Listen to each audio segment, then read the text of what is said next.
The King is back. Conor McGregor makes his return after 5 years. UFC 329 going down in Las Vegas this weekend. International Fight Week, so you know it's always going to be a great week in Las Vegas. Sadly, I was not able to go. Really wanted to get down there, but so many things going on here at home. So unfortunately, I'll be having to watch it on TV.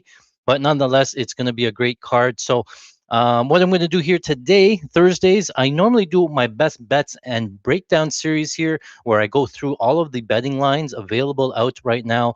We'll go through each and every fight. I've already done full card breakdown, so I won't go deep into the analysis and breakdowns. If you want that, go find it on the YouTube channel, fightingstats.com, or I have a couple of breakdowns, or you can find it at patreon.com/fightingstats as well, where I go fully into the details here. But today is mainly focused on the actual bets and the props. So let's get right into it. Just keep in mind, again, I do these shows weekly, but I do them at patreon.com/fighting stats. This one, because it is a special, it feels like a very special card. The return of McGregor. I feel like there's going to be a lot of people coming out of the woodwork, a lot of the casuals coming out. So my job here is just to educate guys, just to say, hey, I would like for you guys to not lose money, make some, make the best money that you can. Any money that's not in the sportsbook's pocket is in your hands. Anybody that has money other than the sportsbooks is good with me. So if I can help you with that, then that's great for me. So all I ask in return, just like, subscribe, share all that stuff, spread the word, and you can join us for free today in the corner there, patreon.com/fighting stats. So without further ado, let's get this thing started here. So I haven't updated the tracker yet, but we are up over 10 grand. We're probably up over 20 grand so far, or 30 grand so far in actual bets. I feel like this is going to be a big card in terms of money wagered. But is our actual tracker here so far.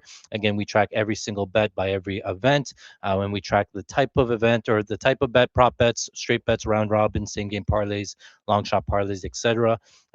Everything is posted again and tracked. And this is back in 2026. Here we have 2025, 2024, et cetera, et cetera. So and we post these throughout the week on Sundays, Wednesdays, Fridays, and Saturdays. So we post this and it keeps updating with the bets as we make them. Again, this is our profit chart so far for 2026. We are trending up. As always, our 2025 chart looks even better. Again, 2025, we made up over 370 units. There's our one for 2025, and we have 2024 in here as well. But that's not why you guys are here. You guys are here for the bets and breakdowns here. So let's get right into it. We're going to start with the first fight of the night, the Alessandro Costa Cody Durden fight here. So again, if you guys haven't heard, I did do some stuff here for Cody Durden. I don't want to give away too much here, but I will tell you sort of what I'm playing in terms of a bet, and then you guys can try to get it from there, sort of thing. So right away, this is Alessandro Costa, Cody Durden. Costa's going to come in on short notice. I don't think it's a big deal. Has Alessandro Costa's fought a couple of times at short notice. Steve Ursig, Amir Abazi, fought up in competition short notice and performed well in those type of fights here. So I don't think the short notice really has a big deal here. But Cody Durden was in a full camp here training for Ode Osborne.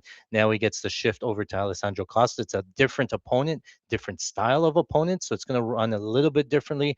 We'll see how much that really affects it here. So right out of the bat here, if I'm going to make a straight pick, I'm going to have to take Alessandro Costa just because I know how dangerous he is. He has all the great weapons and stuff, but this isn't the picking show. This is the betting show. So based on the number and based on the odds, right, I think it would be sort of dog or pass basically at this price. If you are going to bet, I would lean the money line of Cody Durden. Otherwise, I would pass altogether. But, you can see here DraftKings has all of these different bets at the top, right? All these over-unders, point spreads, all that stuff. So you're not limited to just money line. So I'm going to talk about all of those props here as well. So thing again, I try to understand how the fight is going to play out, right, and how different things could really affect the fight, and that's sort of how I base my bets on, not simply who I just think is better and stuff like that, right? So Cody Durden has historically been really good in round number one.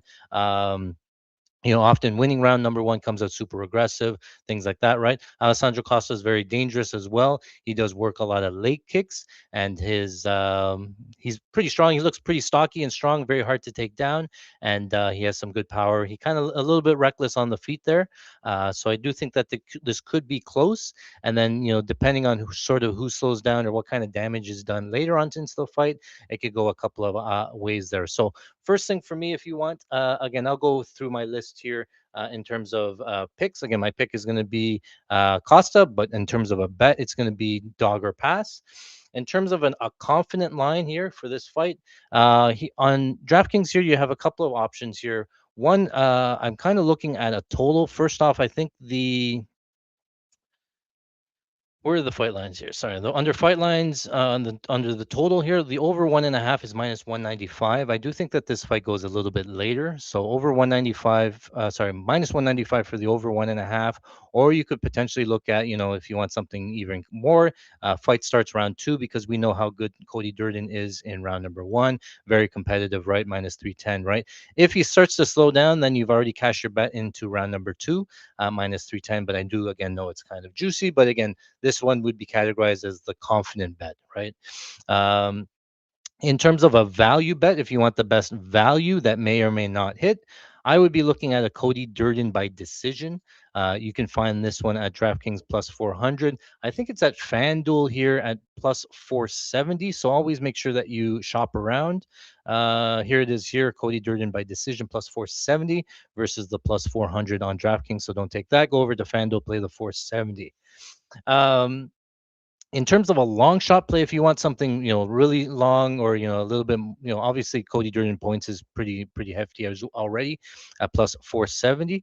The other way that you could look is potentially looking at this KO 2-3 Alexandro Costa knockout rounds 2 and 3 plus 500. Now, if you take a look at Alexandro Costa's wins, he obviously the match Schnell one, he KO'd him right away, but Schnell's very chinny there. If the Stuart Nickel, right, he had a KO in round two. Kevin Borjas, he had KO round two. Jimmy Flick was KO round two. And then before that, in the regional stuff, right? So of his four wins, all four of them by knockout, one in round one and three in round two. So this one would add up here. And those fights there, when he did get those knockouts, those were mostly related to those late kicks. So that's why, into the later rounds, I would favor, you know, if those if Costa can start landing the late kicks, then obviously it slows Durden down into the later rounds and that sort of thing, right? But otherwise, I do think that Cody Durden is obviously very good. I think that he has a chance by decision based on the based on movements and different tools in his bags, things like that. So keep that in mind here. Those were the plays for that fight. What else do I have here? The other thing that you can consider potentially is, instead of taking this money line at plus 200, if you do think that it's going to be a close fight, you can take this Cody Durden plus 3.5. It's plus 120. Or you could get even sneakier here and go down to the alternate point spread and take the plus 7.5. At comparing the minus 110 plus 7.5 to the plus 120 plus 3.5, I think I would rather have the plus 7.5 for Cody Durden. That means that he only has to win one round on one judge's scorecard in order to catch this. But if he does get finished, you do lose that bet. So alternatively, anytime I play a plus 7.5, I also look over here under DraftKings to win by finish, because again, you do lose if he does win by finish there. But you could also play this Alessandro Costa not by finish here, right? Minus 130. So if Costa wins by knockout or submission, then you obviously lose. But if it's anything else, then you're going to win, right? So if Costa wins a decision, if Cody Durden wins by any method, you're going to win here. And minus 130, you get everything else. Costa's not a huge submission guy. Like he's competent off his back. He does throw up some submissions and stuff, but he's not going to really proactively grapple, I don't think. So, you take the submission equity pretty low there. And then if you're considering Costa KO, is it really 50-50? I don't think it's up to 50% or even 45% here. So I do think that there's a little bit of value here by taking not Costa by finish. If he wins a decision, then you still win this bet here. It's a little bit better than the Cody Durden plus 7.5. Because if you do take the plus 7.5, if Costa wins a unanimous 30-27, then you will not cover this plus 7.5 spread. You will end up losing this bet but winning this bet. So for the 20 cents here, I sometimes pay the extra juice, and then I just fading a Cody Durden finish there sort of thing. So those are the ways that I would play it, sort of thing. You have different options based on what you're sort of looking for. Obviously, Costa's live to knockout, right? So if you wanted to take the Costa side, you're looking at a knockout, but it is only plus 180, that sort of thing. So I'm looking at more value in terms of bets, right? So, and when you're betting, it's not just about the prediction or the outcome, it's what's has more plus expected value. So much, based on the number, based on the odds, what's the best line that you can find there. Nulo says, what about Durden takedown? Do they have takedowns? Oh, they just released them here. So I haven't even seen these lines here. So Durden takedowns, where are these strikes numbers, right? So strike numbers, the significant strike totals, I have a hard time playing some overs with the significant strikes because mainly the significant overs usually means overs in the fight, whereas you can go over in the fight even if the guys grapple, whereas for striking it's possible they go under 36 or 37 strikes and they just grapple the whole fight, right? So not a super strong lead. I would probably take overs here on significant strikes on these guys because I think they're a little bit low, 37 and 30. um most significant strike. Oh, they added all these lines here. Most significant strikes. Yeah, I mean Costa's not really a huge volume guy. He is when he's in the pocket, right? And he's throwing big bombs left, right, left, right. And obviously he has a leg kicks advantage here, right? Because he can land at range there, sort of thing. But I think it's close here. I don't. I think this line's a little bit too wide at minus 225. And then, oh, significant strike spreads, they have that, but you're going to burn your account if you start playing those. Oh, even round one significant strikes. Everything is new this week. I haven't even seen these ones. Wow. Okay. I'll have to take a look at these and maybe get somebody or get my DraftKings thing going here. So I don't see takedowns here on DraftKings. I don't know what the line is for Durden takedowns, but I would definitely consider it. Depending on what the line was, right? If you could look at back at that last fight, right? He fought Rafael Filo on short notice. I was thinking, that he wouldn't get many takedowns on Filo, but he actually landed 5 takedowns on Demberall. He ended up getting 3 takedowns. So definitely depends on where the line is and what the number is. But I would assume that it's probably over takedowns rather than under takedowns, sort of thing. So keep that sort of in mind there. So yeah, let's move on. That's what we like here for this Durden fight. I'm gonna leave some of these in the bet slip just to remind me to come back and maybe play some of these ones. But let's move on. What's the next fight? We're gonna go start from the bottom here. The next fight, Ryan Gandra versus Zachary Reese. Okay, so that's good. I can close this. So this fight's pretty interesting, right? I did say that Gandra is pretty much a brawler for me. Not the most technical, but he obviously does have some good power. Zach Reese can be hit and can be clipped, but overall, I do think that Zach Reese is the better technical striker, and I also think that he has some grappling upside. Right? I did post on my Twitter at Mr. Electrocute just showing some of the LFA fights from Gandra. Yeah, he ended up finishing guys, but he did get taken down a couple of times, and he does give up his back right away on the get ups. Right? So somebody as experienced as Zach Reese, who's been training more and more wrestling and showing off the wrestling there. That comes into play definitely because I do think that, Zachary Reese is going to have a grappling advantage. So right off the bat, if I have to make a pick based on these money lines here, I'm going to go with Zach Reese. I'm going to take a shot on the underdog plus 114 if I had to make a pick here. But based on the other props, there's a lot of different options that you could play other than just the money line here, right? Right away, based on the style of Ryan Gandra, you're going to be looking at, Ryan Gandra by knockout. But the books know that here, right? They're giving minus 105 for knockout. If you want to get more juicy sort of thing, you could take Ryan Gandra round one, plus 165. Most of his wins coming really early. Obviously, if he's going to win, let's see here, 4, 5, 6. I think he has 6 round 1 finishes, and I think if they do come, it's probably going to be by knockout. So always compare round one with round one knockout. Let me just see what that is. Gandra, so always compare here, right? So, for example, Ryan Gandra round one plus 165, Ryan Gandra KO round one is plus 180. 15 cents difference. Don't play the KO just in case somehow he gets some kind of fluky sub. You want to protect yourself for 15 cents. You don't want to lose based on that, right? But that's if you're going to take the Ryan Gandra side. I think after round number one, if he doesn't get him out of there, this Zach Reese could take over. I'm not saying that again that Zach Reese has amazing cardio by any means, but it sort of depends on how round one goes. I have seen the Ryan Gondra, I think against with the Alessandro Gublinu, who was a BJJ guy. That one seemed to be somewhat of a staring contest. Round number one, Alessandro really didn't push a pace, so he was fine into round number two.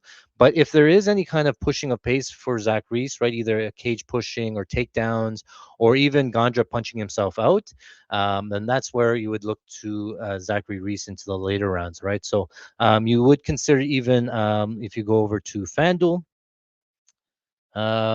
Actually, let's go back to the DraftKings here, right? I do think because again he has that grappling advantage, and I did see on tape where he does expose the back quite a bit on the get-ups. That right away I start looking at Zachary Reese by submission, right? He has gone to submission quite a bit. He's on the back. He has a couple of rear naked choke wins. He has that one against Jackson McVeigh, right? He has an armbar win.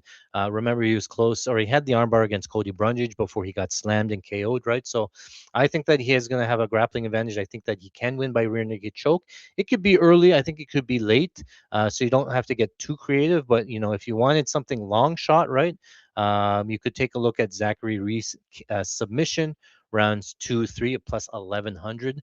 That's pretty juicy there. That's really relying on Ryan Gandra slowing down a little bit after round number one, Zachary Reese getting the grappling going, or potentially, getting out the gate and then just slowing down and then finding the finish late there, right? So, um, the most confident bet for this one, what do I have here? So on DraftKings here, there's a couple of under fight lines here. There's a couple of lines that I don't mind. So they have the fight lines here. So like something like a round one only for Ryan Gandra. Most of his win equity is tied to round number one. How these bets work is that by taking Gandra round one, it's really only in round one. That's the money line that you're playing. If Gandra finishes in round number one, this bet will hit. If Gandra loses in round one, so Zach Reese finishes him in round number one, this bet will lose. If this fight goes to round number two, then these bets will push. So that's probably better than taking the money line, right? If you're taking the money line at minus 135 for Gandra, I personally would probably take the round one only because it's a lot more safer. I don't want to be sitting there with a Ryan Gondra ticket. If he punches himself out and you can't get him out of there in round number one and he goes into round number two, I'd rather cash out and get rid of that bet, right? So the round one only for Gondra minus 185 is a decent look. The other look that I don't mind is this Zach Reese submission only. Obviously, it's minus 450. It's a lot of juice, but if you're asking me for confident wins, with zero downside. This is the bet for me. Specifically, it's submission only. So just like the round one only, this is only applies to submission. This bet will win if Zachary Reese wins by submission. This bet will only lose if Ryan Gandra wins by submission, which is very rare. I think he only has one submission win on his record, and that was against regional stuff. Where he got the arm triangle thing. So I think Zach Reese is way more live to win by submission. And again, if he gets knocked out or if he loses by decision, this bet will push there, right? So looking at these fight lines, I would look at those ones across the board there. And if you're looking for something longer, you could be looking at, again, Zach Reese by submission, plus 400. The other way you can actually look at it is spread wise, right? They have the plus 5.5. If you go down to alternate spreads, again, the plus 7.5 is minus 115. If you think that Zach Reese can survive or at least keep him at bay, take him to decision again, it's possible that Ryan Goncha punches himself out, doesn't find the finish, and then after round number two, just loses that power and then has to hold on and can't finish him, sort of thing, right? So obviously, his win equity is tied to round one early, and then after round number two, or after round number one, I would assume that the power really drops off, and then maybe he has to cruise to decision or whatnot here. So that's what I would sort of be looking at if you like If you like the Zach Reese side, even same sort of thing where you're taking not Gandra by finish, right? Minus 120 instead of the plus 7.5. Yeah, it's only 5 cents difference. So don't take the plus 7.5. Take the does not finish at minus 120. If Gandra somehow wins a 30-27, then you still win this bet, sort of thing, right? We just talked about. So those are all of the props that I would consider playing based on these lines, right? So again, you don't have to get just stick with the money line based on these all these available lines. Those are the ways that you could attack this fight. Oh, I didn't even saw the over half around there, minus 370. A lot of these fights, there's a lot of like half rounds there. So yeah. All right, let's just checking in with the chat here, watching the press conference right now. Based off what I'm seeing, time to hammer McGregor money line. What could McGregor possibly say in the press conference that will now switch you and say now's the time to hit his money line? Unless he says that Holloway has some sort of injury or he's cut or something, that's the only time I would really consider money line there, McGregor there. Squidward in the Patreon chat says, "Are we going to build some long shots on the stream tonight?" And I think we are. Right, I have all these prop plays to go through. At the end, we'll have a full bet slip of different plays that we can do. I do have to build out shoot for the moon parlay. I have to build out bankroll builder parlay. I'm going to build out some milli makers because I know that's what you're going to ask next. Definitely want to hit the books for pretty hard there. So if you can do it, this would be the week to do it. And stay tuned. That will be at the end of the show once we get through the full card. We'll build some parlays together, put them in together, all that stuff. So stay tuned for that. You're my wonder wall. Wonderwall. All right, let's move on. I'm going to take some of these stuff out. Submission only. It's going to clear up my bet slip, but that's fine. Next fight of the night, it's the Bashrat fight. I don't. Every book has different orders. Tapology has a different order. I don't really know what the order of the things are, so we're just going to go through DraftKings itself here. So Mesmerize says, "Do you post all of your bets?" So, like I said, just at the top of the show, I do post every single bet. It's posted in our Patreon chat or in at Patreon. Let me see this. Take that. Yeah. If you go to Fighting Stats or patreon.com/fighting stats, let me just show you for a second. Dashboard. So this is our Patreon here. So every single time I make a play, I will post it here in the Patreon right away, right after I post it, and then it gets updated into our tracker here, and then that tracker gets posted throughout the week at different times, right? So you can always check to make sure that every single bet is in there, and it has been. Talk to any of our members there. So we keep everything very transparent. I give you breakdowns for every single bet and the reasons for them, and then again we track them. If it wins, it wins. If it loses, it loses, and we go through every single bet. This is going back to 2025. We have 2024 in here as well. We have everything tracked and winning records, all that stuff. So come check us out, patreon.com/fighting stats. Let me move this one over. Let's get back into the fights. Sorry about that. All right. They're saying the Bashrat fight is next, right? Fareed Bashrat, John Garza. So I did go through some tape here. Got a little bit familiar with John Garza. Obviously, he's coming in on short notice, taking on Fareed Bashrat of the Bashrat brothers. Fareed is, I guess, the better Bashrat of the two. And he's mostly a wrestler, grappler, trains at American Top Team. John Garza, I would categorize as mainly a boxer. I will say Garza's hands look pretty good. His head movement looks pretty good, right? He has a good like jab and then rolls and then comes up over the top and stuff. Doesn't have a ton of power. Yeah, he has a couple of knockout wins, but this is on the regional scene and stuff, right? So when he's facing Fareed Bashrat, I doubt that he finds the knockout win. He's going to want to keep the fight on the feet here. And, Bashrat, he's coming in undefeated 15-0. I can see the money line now is minus 700. Yeah, minus 600 here on DraftKings. Obviously, if I'm going to make a pick, I'm going to take the undefeated UFC veteran in Fareed Bashrat over the UFC newcomer on short notice. That's an easy one, right? But we're not making picks; we're making bets. Obviously, I can't take the minus 600. You're going to have to get pretty creative with the money line bet here. So, right away, I take a look at Garza and try to take a look at his takedown defense, because I know Bashrat's going to come out with a grappling heavy game plan. He's going to get multiple takedowns, right? So Gene Matsumoto, he attempted 7 takedowns. Gutierrez, he's attempted 7 takedowns against Silva, 16 takedowns against Lapilus. Every single fight, he has like 4 or 5 or multiple takedowns and multiple time of control, right? So I think that Garza is going to spend a lot of time here on off of his back. The problem is that regionally, I did see him get taken down quite a bit, like a couple of times, but he was able to pop back up. Now, the type or the level of competition that he's fighting obviously isn't great, obviously isn't UFC level. So, yeah, it's easy to look like you have good get up game from regional guys, right? And again, he's not going to be attacking submissions either. Garza's not really a submission guy. He's mostly a boxer, right? So his game plan here or his path to victory is really to keep the fight standing. I have seen some good sprawls on him, again, based on the regional competition. And he's obviously going to have to strike. And again, I don't think that he's going to have one punch KO power. So he's going to have to rely on volume, damage, and, the judges scoring in his way. So it's going to be a tough ask here for John Garza because, again, that threat of the takedown for Bashrat is going to affect some of the striking.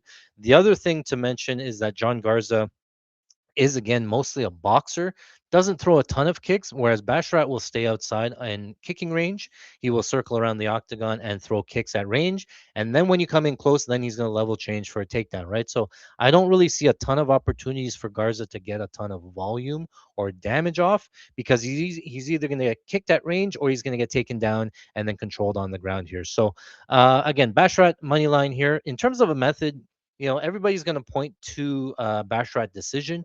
He has 6 decision wins out of 7 UFC fights, so that's the easy pick at plus 130.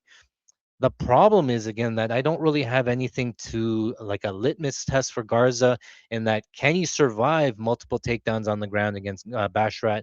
Can he survive submission attempts? And will he not gas out because he's coming in on short notice?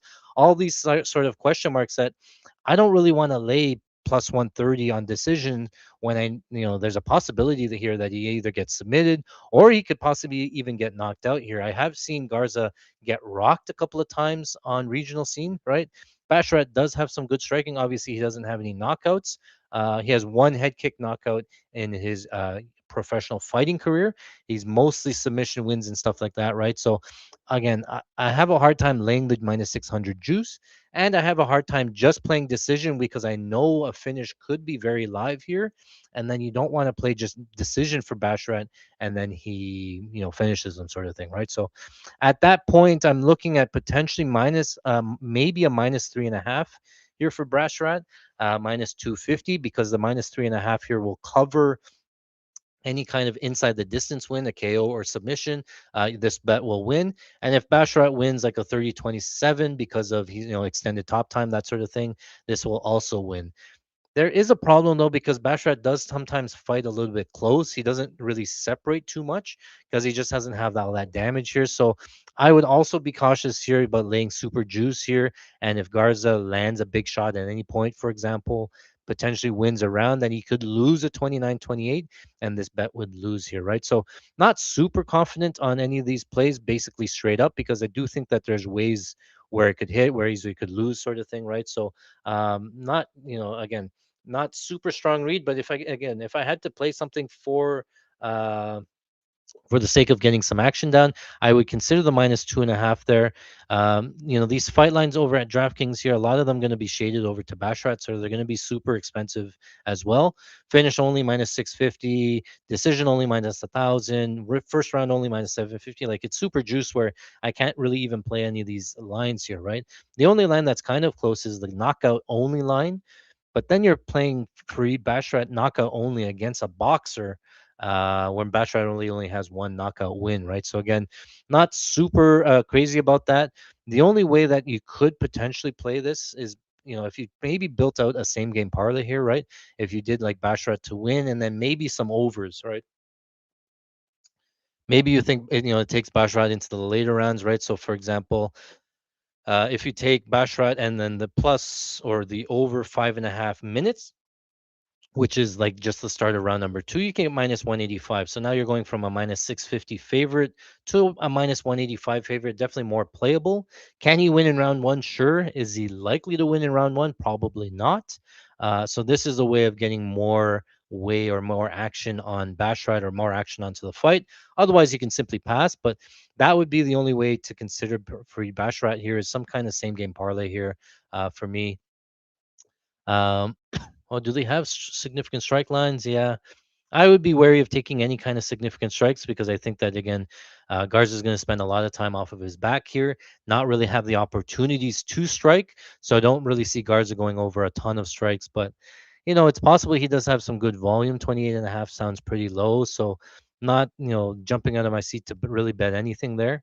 Yeah, significant strikes is hard with grapplers, right? Because you don't know if they're going to get all of these strikes from standing or grappling sort of thing. Spreads here and then round one spreads. Yeah, I don't have any takedown lines here for Basharat. You know, if you wanted something long shot sort of thing, same sort of thing where you would go over to maybe FanDuel where they have the round 2, 3 sort of thing, and potentially like it's going to be super long. You're going to look at Farid Basharat KO rounds 2, 3. This is more related to Basharat controlling Garza, wearing on him. Maybe the short notice gets to him. Maybe the bright lights and he cardio dumps.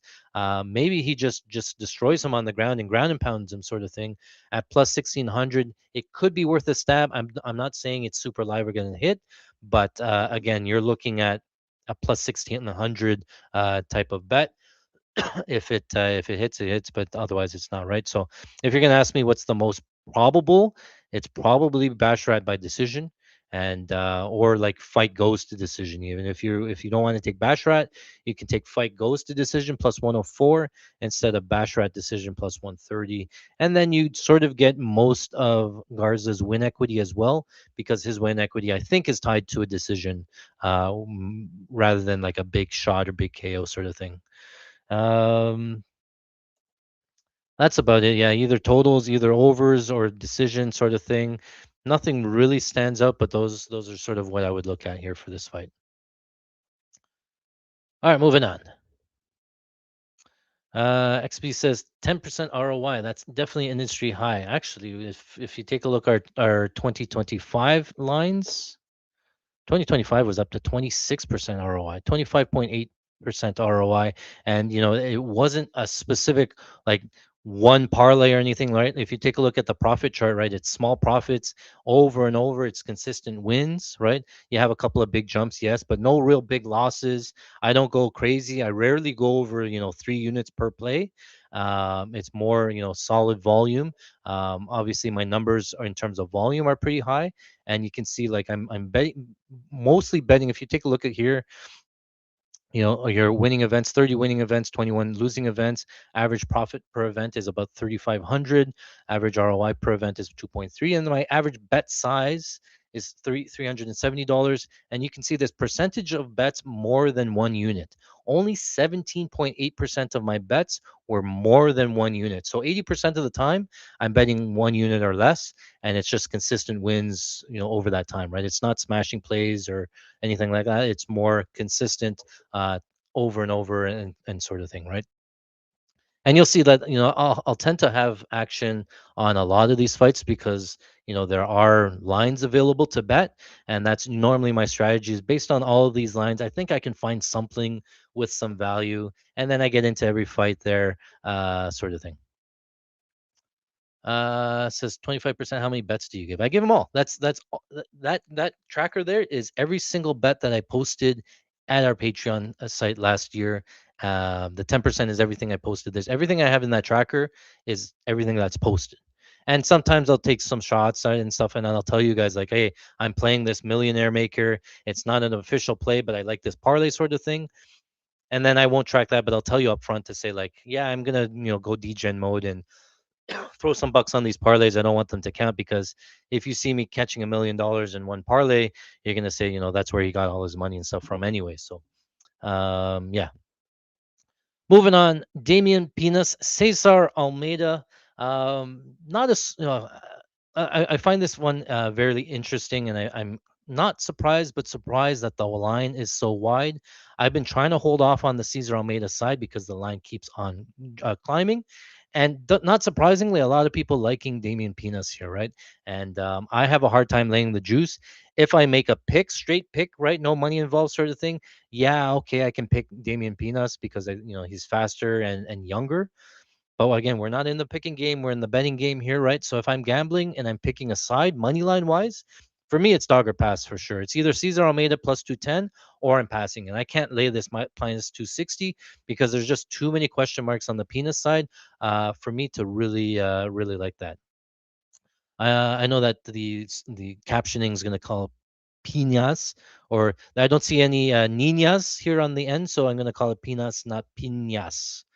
But yeah, I like Cesar Almeida here. In terms of the money line, plus 210 is way too wide, and I'll tell you very quickly why. Right, Pinas is coming into this fight with back-to-back knockout wins. Right, he's beating Vitor Costa on Contender Series. Right, minus 135. He KO'd him in the first 2 minutes, and then he has a knockout win of Wesley Schultz, who's complete garbage, and he got knocked out when you couldn't get that takedown there. Right, so there, and obviously you go to some regional stuff. Right, so Shoot to Brazil, VXFC. These guys that really a lot of these guys coming in regionally, having a lot of wins regionally, a lot of first round finishes, right? Peanuts looks strong. He looks fast. He has a good one too, and that's about it, right? So you know, if you don't know about Cesar Almeida is a long time, well experienced kickboxer. Fought Alex Pereira multiple times in kickboxing. Has never been finished in kickboxing. Has never been finished in the UFC as well.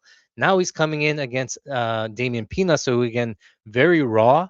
He's from one of the African nations or something where he only started training MMA recently. So it's not like he has a collegiate wrestling background or a taekwondo background, anything like that. He's really only started training recently, so he's sort of what's funny is that he actually fought one of these guys on the regional scene. I think it was Johnny Gregory and stuff, right? And if you listen to the commentators there, they're calling Damian Pinas a white belt. He's like, Baba Yaga, there's a white belt, complete white belt on the ground, and he's doing all the wrong things. He's going to the wrong places and stuff, right? So Damian Pinas only has striking here. He only has the 1-2 here. And if you're going to tell me that Pinas with the 1-2 fighting a decorated kickboxer and Cesar Almeida, super experienced in a kickboxing match. How do you lay minus 260? It's too wide. It's way too wide. I'm going to take a shot on the dog plus 210 here, right? Now, again, you have all these lines. You don't have to play the money line if you don't want to. But again, I like to go. I'm looking at this here, and 78% of the people on Penis. That just makes me want to play Cesar Almeida more here, right? So, if you're going to ask me for a pick again, Cesar Almeida in terms of a bet, in terms of a prediction, I actually think that Almeida here. Uh, Okay, because it's a little bit weird where Damian Pinas has all this round one finishes, right? And anytime that happens, it's hard to know where the cardio is if he doesn't get that finish into round one, right? Does he slow down? Can he actually go to decision? Things like that, right? So for me, I don't know. What the one thing I do know, and I'll tell you is technically, is that if you watch the tape, right, and it's cognizant or it's relevant to this breakdown here because one of the things that Damian Pinas does is that he does keep a nice high guard, right? And he blocks the shots coming in, but he keeps it really high and he doesn't move back. I think I posted it on my Twitter there as well. He's very susceptible to leg kicks. He does not check leg kicks at all. And what is Cesar Almeida really good at? Leg kicks, body kicks, kicks from southpaw, kicks from orthodox, inside kicks, spin kicks. He's a kickboxer, right? So I assume he's going to land leg kicks here almost freely at will here, right? So same sort of thing with Costa. If you're going to give me free leg kicks, I'm going to be looking at Cesar Almeida knockout rounds 2, 3. If Pinas can't get that finish in round number one, what's he going to look like in round number two when he's limping on one leg, or he gasses himself out, or he just doesn't have the cardio to go 3 rounds here, right? So Cesar Almeida knockout rounds 2, 3 plus 750, not a bad look there at all. Now Cesar Almeida, as well. He's never been finished. It's because he stays way outside in kicking range. He doesn't really force the action. He will pick his shots here. So he's going to be the way more technical striker. I do think that Pina Almeida decision is also live at plus 700. Again, it depends a lot on how Pinas reacts, what his cardio is. Those are just unknowns, and it's hard to say, yeah, he can go or whatever. But I think it's live just based on the style of Cesar Almeida just being, outside, just point fighting sort of thing.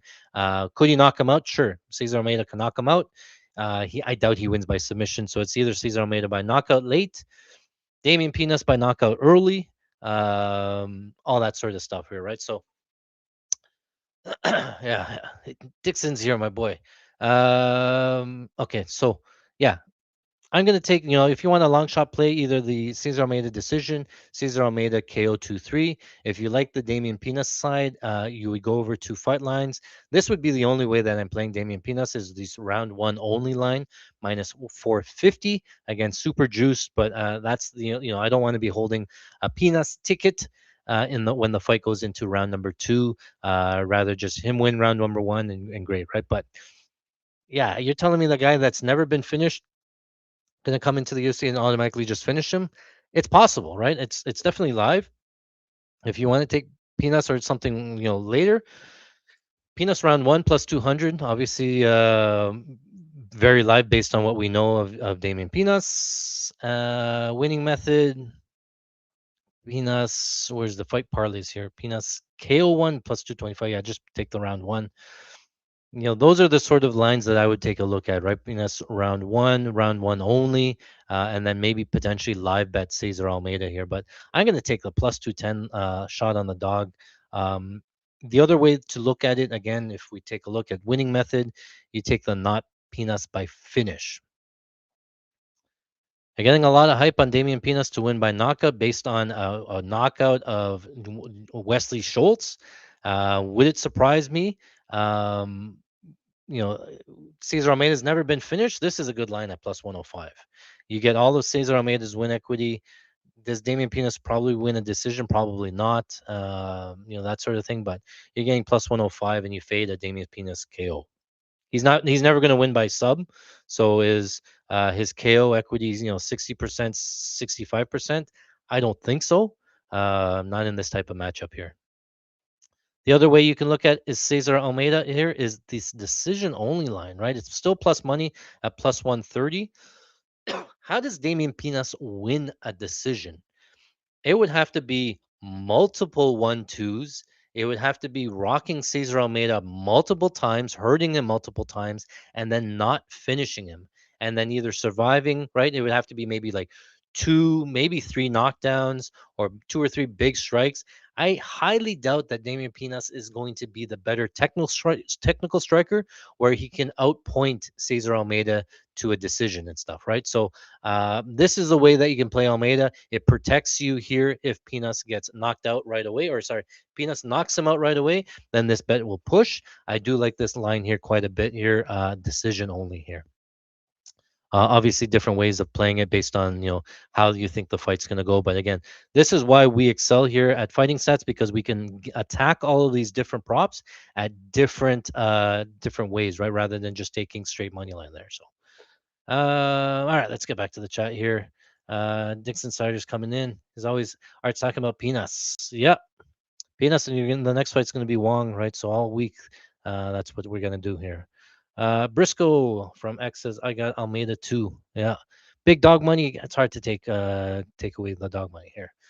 Dixon says, is there a world where Max scores under 100 DK points like he did against Arnold Allen?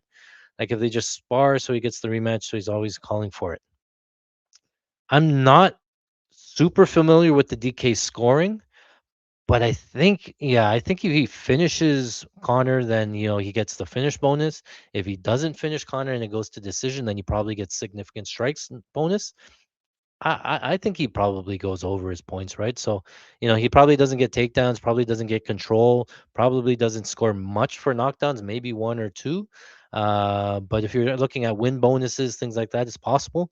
Again, I'm not too familiar with the scoring. I do some, if it's available, I would do it, but not available where I'm at. Appreciate Dixon always always around, always with the support there. Says I'm taking peanuts. That doesn't surprise me. A majority of the public here, 84% is taking peanuts, and I don't mind taking the other side here. I tend to go contrarian. That's what I'm sort of all about here. So is Peanuts getting slept like Razak? That's the best comparison for me. Is if you watch the Cesar Almeida Razak Alsan, Razak is very similar, very athletic as well. Very hard hitting and comes out super fast. And Razak did hurt Cesar Almeida, but Cesar Almeida backed himself on the fence, counter had him, and then put out Razak cold. Right. So would that surprise me if it happened? Not at all. But that's basically your comparison, right? And Razak also only has really one round of cardio and then got slept, right? So um, that sort of thing.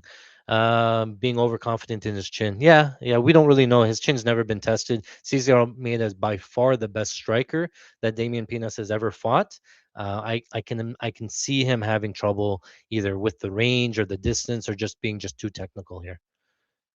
Pinas hasn't fought anyone decent. Yeah, that's what I just said. Just in terms of like his strength of schedule, you're looking at like a real experienced kickboxer coming out. Dixon says, "Don't forget to like and subscribe, all that sort of thing." Really, like that's all we're asking for here, right? Share the word. You're getting real premium content here in terms of all of our bets. I'm basically sharing every single possible bet that you can make here, where you can get money. You're getting confident bets. You're getting long shot bets. You're getting only bets. You're getting same game parlays, and you're getting that for one of the biggest cards of the year. Again, my intention is just for you guys to make money. See what I'm all about. See, you can listen to me for 5 minutes and know that I'm not full of shit. I'm not just wiki capping. There's a lot that goes into behind the scenes. All week I spend tape studying, and then even today you can see some of my charts and stuff that I go through and finding all the best bets to play here. So it's not fly by night thing. There's a lot of effort and stuff that goes into it here. So again, I do this every week though on Patreon. You can find it just in the corner. There's a little QR code, and I share this with my guys every single week. We go through, we talk, we build parlays, all that sort of stuff. So, just trying to give you guys a taste of what you can expect if you wanted to join us, and hang out with us there. All right, moving on. We went from Penis, now we're on to Wang, Kong Wang, Tracy Cortez. This one I find is pretty interesting as well. And same thing with the Damian Penis side. You're going to get a lot of recency bias here with the line here. Very surprised that it's very close to Pick'em. I did talk about it recently that, Kong Wang was like minus 1,000 favorites, minus 600 favorites, minus whatever. And this is by far the closest line that we've seen Kong Wang at. And this is everything to do with the Ed Moira fight, where Kong Wang was stuck on bottom of Moira. Moira was close to finding the submission, couldn't find it, ends up losing a decision. Kong Wang ends up beating her still, but the grappling there shows on tape as not very impressive. The thing for me though is again, it was the type of takedowns that Moira ended up getting, right? Very creative takedowns, not your typical single leg, double leg type of takedowns. They were more creative. And then when she got on top again, I think that Moira has better BJJ than Tracy Cortez. I think that Tracy Cortez can get takedowns and stay on top and maybe get some top time. But I think that's basically her win equity is to uh, 2+ takedowns, 8+ minutes of control, ride her out to a decision here, right? So if you like Tracy Cortez, there's a reason why. Look at this here. Tracy Cortez by decision is plus 120. Tracy Cortez on the money line is minus 110. So you're looking at 30 cents difference between decision and money line. Never play this decision price at plus 120. If you're going to play Tracy Cortez, just take the money line and lay the little bit of juice there because that number is insane, right? Why would you pigeonhole yourself to decision when it's possible she wins by KO or submission? I doubt it though. Yeah, for me, if I'm going to make a pick and I'm going to watch the tape here, I'm going to say I'm going to take Kong Wang here. I think her takedown defense is better than what we've seen. Again, she trains at Team Alpha Mill with Uriah Faber, full of wrestlers, full of front chokes. Wouldn't surprise me here if Kong Wang grapples and Kong Wang gets on top at some point here. I think that she has way more upside. Again, I think that the Tracy Cortez win equity is tied to mainly, obviously, a decision. I think that Kong Wang could KO her. I think that Kong Wang potentially could submit her as well, either like a front choke. Team Alpha Male is known for that front guillotine. Would it surprise me if she got a submission front guillotine? No. Is it likely? No, but wouldn't surprise me. And then obviously Kong Wang's going to possibly win a decision here as well. So she's very live to win by all three methods.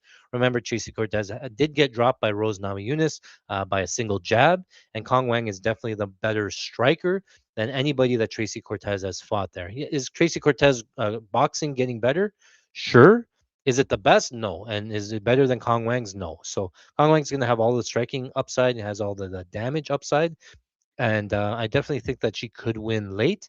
I also think that Kong Wang in the leg kicks. If you watch the Lipsky fight, she goes to the leg kicks quite early.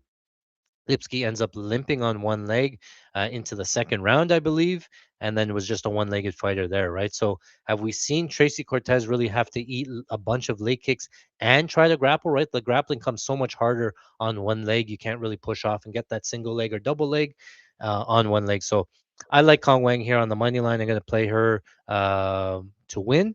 But again, you're at DraftKings, so you got a lot more options. Right away, I'm going to go down to this finish only line.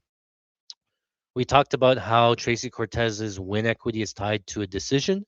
I think that Kong Wang has all of the finishing equity in terms of knockouts. She could knock her out, but it's possible she goes to decision, right? So you don't have to pick here. You take Kong Wang finish only. You lay a little bit more juice, minus 265. But if she wins by finish, you win. If she loses a decision where Tracy Cortez does get takedowns, rides her decision, then you get this bet back. And that's why I like this type of bet here, because it's sort of a free roll. And if you really only have more upside than downside, sort of thing, right? If you like Tracy Cortez on the opposite side, I would be taking Tracy Cortez decision only, minus 180. Now, that's not to say that Tracy Cortez cannot lose a decision. I think Kong Wang's is definitely possible winning a decision here. I'm just thinking, again, it's safer than just the money line, but you can play whatever you want there. Same sort of thing for finish only. If you're taking minus 265 Kong Wang finish only, then you're probably going to want to take Kong Wang round one only, because the finishes come round one a lot easier. Will it probably push? Probably. But I don't really see a world where Tracy Cortez gets a round one finish. It would have to be some sort of fluke sub or something like that from grappling. I don't think she's knocking her out on the feet, sort of thing.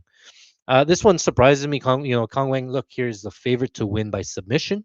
I think that Tracy Cortez has all that the grappling upside, but they're saying that Kong Wang's more likely to win by submission. So it's a weird line, because you're going to look at Kong Wang this KO only. Kong Wang, that's probably the best line, is KO only minus 350.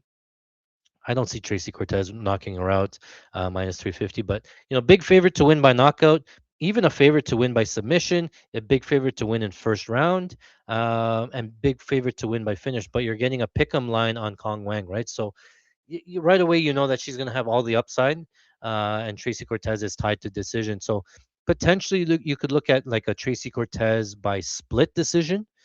That's that's probably close to the. I don't see her dominating her on the ground. So winning method under here, Tracy Cortez split decision plus 550. That's sort of a long shot. It probably covers a lot of her win equity as well. You saw the decision was plus 110. Now you're getting split decision plus 550. You know that you're going to get a couple of judges that look at it on the Wang side, just because of the damage there. So that's not a bad look. Cortez split, even Wang split by plus 800, right? Or just take fight split. So um, the other way again is you go over to FanDuel, same sort of thing with the Cesar Almeida by leg kicks. You can look at Kong Wang by leg kicks. Um, Jasmine says Tracy sub 2-3. I don't. I get the play. I understand it. Plus 2,000. How wrong could you be? Tracy Cortez sub 2-3. Yeah. If she is gonna sub, it probably comes later. If she is gonna sub, it comes later. So yeah, plus 2,000, probably right. For me, I would even look at the KO 2-3 for Kong Wang, based on leg kicks and damage and stuff, right? But all that to say, it probably goes to decision, right? So if you want something safer, goes to decision. Here is probably safe minus 235, or any of those like only bets the KO only. The KO only line is probably pretty safe. The round one only line is probably pretty safe there as well. Those would be my most confident lines, and then the long shots would be these like round two, three lines, things like that here. And yeah, finish only line for Kong Wang there as well. Anything else here? I haven't looked at all of these specials. I haven't gone through them, but this is what part of it is, going through the actual tape, looking at all of these specific lines across all of these different books, comparing the lines, finding out which one has the most value, sort of thing. And that's sort of what we do here. So let's move on. That was Cortez there. Let's see anything else in the chat here. Plasma says Kongwing has fought better strikers than Cortez, so she can keep it on the feet. She can win. I think she's better striker. Yeah, by far she's a better striker, and by far she needs to keep it on the feet. But again, she could counter grapple. All there. Dixon says Wang is such a bum. She doesn't show any sense of urgency to try to finish fights. Like, I'm legit starting to wonder if she's doing it on purpose. Some Chinese gamblers cashing in on decision. I mean, this is the fight. If she's at Pick'em, this is the fight to just go all out on, right? So, why play decision when you can just play the money line, right? Maybe when she's minus 1,000, it's hard, and then that's maybe why. It's very possible. But here at Pick'em, you just play the Pick'em, and just win, sort of thing, right? Has to be round three decision for Wang. No way she finishes early unless Cortez already has her OnlyFans already set up. Yeah, I think she could finish early. I think she can catch her with the strikes. Way better striker. Is it likely? No, but all that stuff. Big cage as well, good for the overs. Yeah, it's good for Kong Wang, I think, because she wants to, she will stick and move. She will hit the outside, right? And if you watch the Tracy Cortez versus like somebody like Rose, where she has the footwork and the ability to stick and move, really gave Tracy Cortez problems with tracking her down, trying to get a hold of her. Tracy Cortez ends up getting outstruck by Aaron Blanchfield of all people, right? Aaron Blanchfield being mainly a grappler, and she was able to outstrike Tracy Cortez there. So I just think Kong Wing has way more upside here. So I like this line. I'm kind of surprised again by the line that it's so close. All right, let's move on. Kai Kamaka, Luke Riley. We talked about Kai Kamaka coming back, looking pretty impressive, right? All that stuff. But Luke Riley looks like the real deal as well. Mainly a striker. I doubt that he grapples. First thing I wanted to show you is that the prop, I think, for takedowns was here. And I was kind of surprised, not really, but Luke Riley under takedowns is minus 1,000, right? So DraftKings not expecting Luke Riley to grapple. Neither am I. I think he keeps it fight standing. Kai Kamaka's takedown set at 1.5. I would lean the under. Will he get one? Sure, maybe. Uh, but I think this is Riley's fight to win, right? And the problem is that Kai Kamaka is pretty durable, right? A lot of this fight's going to decision. A lot of this fight's going to split decision. Doesn't really separate, but very game. So sit in the pocket and sort of trade with you, sort of thing. So that's why some of the fights can be pretty close. I think here that Luke Riley, if you give him that striking fight that he wants, I think it's just going to give him the opportunity to showcase his striking ability here. And he probably picks Kaikamaka apart at range here. So I'm going to pick on the money line. I'm going to pick and bet Luke Riley on the money line minus 265. Is it a little wide? Maybe, right? We had Luke Riley against Aswell and same sort of thing. He ended up winning. It might have been a little bit closer than we thought it might be. But I think it's Luke Riley here. I think he's going to have a volume advantage. I think he's might not be a lot faster, but he's going to have the finishing upside here as well. And I don't think that Kai Kamaka is going to get him down and control him for long periods of time. So I think that it's Luke Riley. Does he eat shots or does he recover? Yeah, I think his recovery is kind of fine. I think his durability is kind of fine there as well. So I like Luke Riley. The problem is does he win a decision? He probably most likely wins a decision, right? And we had him against as well, same sort of thing where we picked him to win by decision, but he was very live to win by finish, sort of thing. So it's sort of dealer's choice here between knockout for Riley or decision. I have a hard time picking between the two. So when that happens, especially when the odds are so close, I tend to look for like a finish only line where you're getting Luke Riley finish only because again, he's way more likely to finish than Kai Kamaka. If Kamaka wins, it's most likely decision based. And if Kamaka wins, it's probably more likely split decision based, right? So if you like the Kamaka side or if you want to take a shot on the dog, Kai Kamaka split decision plus 1100. Not a bad look. Again, most of his win equity is tied to a split decision. Riley's very hard to get out of there, and I don't really see Kamaka really pulling away and getting there, sort of thing. Loading says he was pissed at himself when last fight went to decision. Yeah, sometimes it happens, right? So Kai Kamaka is super durable as well. I don't think that he should have the expectation that he's going to finish Kamaka. If it comes, it comes.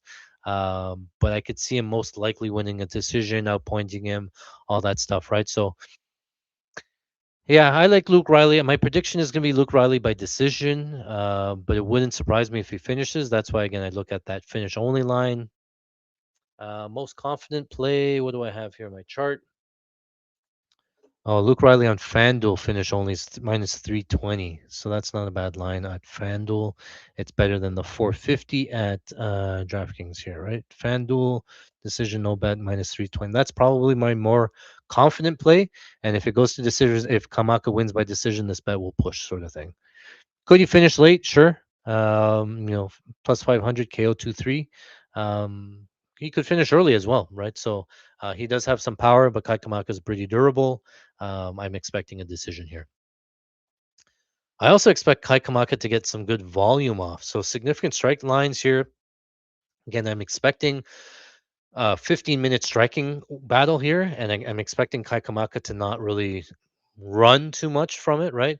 If you take a look at the last fight for Kamaka, I think he gave up or allowed 100 something significant strikes. Where was it? Against Dakota Hope, yeah, he allowed 106 significant strikes. He landed 105. So good volume from both guys in a three-round striking battle. I see similar numbers here with Luke Riley, right? So I would be looking at some overs here potentially, just because I don't think that there's a ton of grappling here. I would think that Luke Riley is going to have more volume. And then I would take a look at that. So significant takedowns again. Kamaka might get a takedown. I don't know if he's getting two. So I'm wary about taking lines there. Let me just see here. 18 and a half, 22 and a half. Very interesting. I'll have to come back to these ones here. So that's about it here. Dixon says Kamaka's the king of split decisions. I honestly know that even if Kai wins all three rounds because he fights so close, the scorecards will judge already be pre-written for Riley 29-28. So I don't disagree. I think that Riley could win at 29-28, could be 30-27, or a mix of the three, maybe. Maybe it's like 29-28, 29-28, 30-27. You cap that when you come back here and say that Art was right, called the exact scorecards. But that's probably how I see it here, right? Luke has no reason to risk chasing the finish late because he knows he'll get the robbery decision. Yeah, sure. I get it. We're gonna be like Patty Gordon, or Patty wins that close decision. But that one, everybody thinking that Gordon actually won. I don't know if Kai Kamaka is gonna actually win here. Could he make it close? Yes. Will he actually look like he win the fight? I don't know about that. All right, let's move on. A lot of fights on this card, man. So it's going to be a long night of fights. We'll talk about sort of on Saturday what that schedule looks like here as well. Next fight here we have Cody Garbrandt versus Adrian Yanez. Yanez. Um, this one, this line here has to be related to Cody Garbrandt and just completely the market just fading Garbrandt, right? Not surprising that the majority of the market likes Yanez. A lot of people thinking that Yanez got robbed in that last fight against Ricky Simone. We were on Ricky Simone, and I felt I got robbed because I saw that Ricky Simone was up 2 rounds on the judges' scorecards. Yanez gets gifted a 10-8 with 7 seconds of damage and ends up being a draw there, right? So if Yanez ends up losing that, he would have lost 4 of the last 5 fights. Not the best look here, but the problem is that Cody Garbrandt isn't the best look either, right? So I will highlight Cody Garbrandt in terms of his significant strike or his output, right? He's basically just stick and move, a lot of footwork and movement. He has landed 28 significant strikes in that last fight, and then going back over his last 6 fights, most of those going to decision. Over the last 6 fights, he does not have more than 28 significant strikes. And if you look at maybe what 10, if you look at his last 11 fights, he's gone over 28 significant strikes one time, and that was against Rob Font.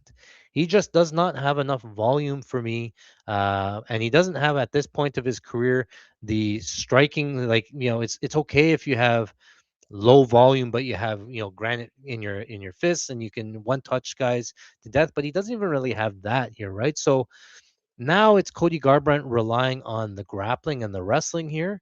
And can he get Giannis down? Maybe yes. But I know he did, surprise me. Giannis did a lot better than what I thought he would do against Ricky Simone. I thought that the reason that we were on Simone was the grappling and the takedowns, and that was pretty close here. So I don't see a ton of path to victory here for Garbrandt, right? It's very going to be very hard for Garbrandt to win a decision when he doesn't throw enough volume. I think that Giannis might double him up in terms of significant strikes. And then a Garbrandt decision might have to rely on multiple takedowns, top time, and stuff like that. And can he do that? I don't really think so either. Is Garbrandt going to submit him? I doubt it, right? When's the last? I don't know if Garbrandt has any subs. No, Garbrandt has zero subs over his full career. Is he going to knock out Yanez? Probably not. I've seen Yanez take some big, big, big shots. So again, Cody Garbrandt, his win equity plus 330 is mostly tied to a decision here, right? So if you're taking Garbrandt, you want a long shot plus 650 on Garbrandt. Even even then, if you want something even more plus from 650, I would look at split decision. Garbrandt split decision plus 1800. That's probably again a lot of his win because he's not going to pull away from Yanez. It's going to be pretty close. He is coming off of a win last fight against Yang Zhao where he won a 28-27 fight, and that's because Yang Zhao lost 2 points for 5 dick kicks, 4 or 5 dick kicks. He lost 2 points. Garbrandt gets gifted the decision win here. Otherwise, again, he would have lost, and that's to Long Zhao, right? So for me, this comes down to whether or not Giannis finds the knockout. Will he win by knockout minus 110, or will he survive, Garbrandt survive, and win a decision here, right? So I go back and forth here. It comes down to sort of the chin and the durability of Garbrandt. And on one hand, you have Garbrandt super chinny and going down and getting knocked out by Kai Kara France. Even before that, Pedro Munoz, TJ Dillashaw, right? Or you go to the last fight in Longzhao where he eats a clean head kick and continues to move. He eats a clean elbow and he continues to move there, right? So I don't know. Giannis hits hard too, right? And Giannis dropped obviously Ricky Simone at the end of the fight. Could have finished Ricky Simone there, but that's kind of a flash there. But he has multiple knockdowns, Giannis, right? He knocked down Vinicius Salvador. He knocked down Tony Kelly, and early in his career, he had 5 knockdowns in his first 4 fights. So he has power. He has some good hands. He has some good volume. I think this is all Giannis here, right? So it's really for me trying to decide whether or not Garbrandt survives to decision or he gets knocked out here. So dealer's choice. Small lean, if I'm picking, I'm going to pick KO, but I have a sneaky suspicion based on how Garbrandt fights that it might go to decision here.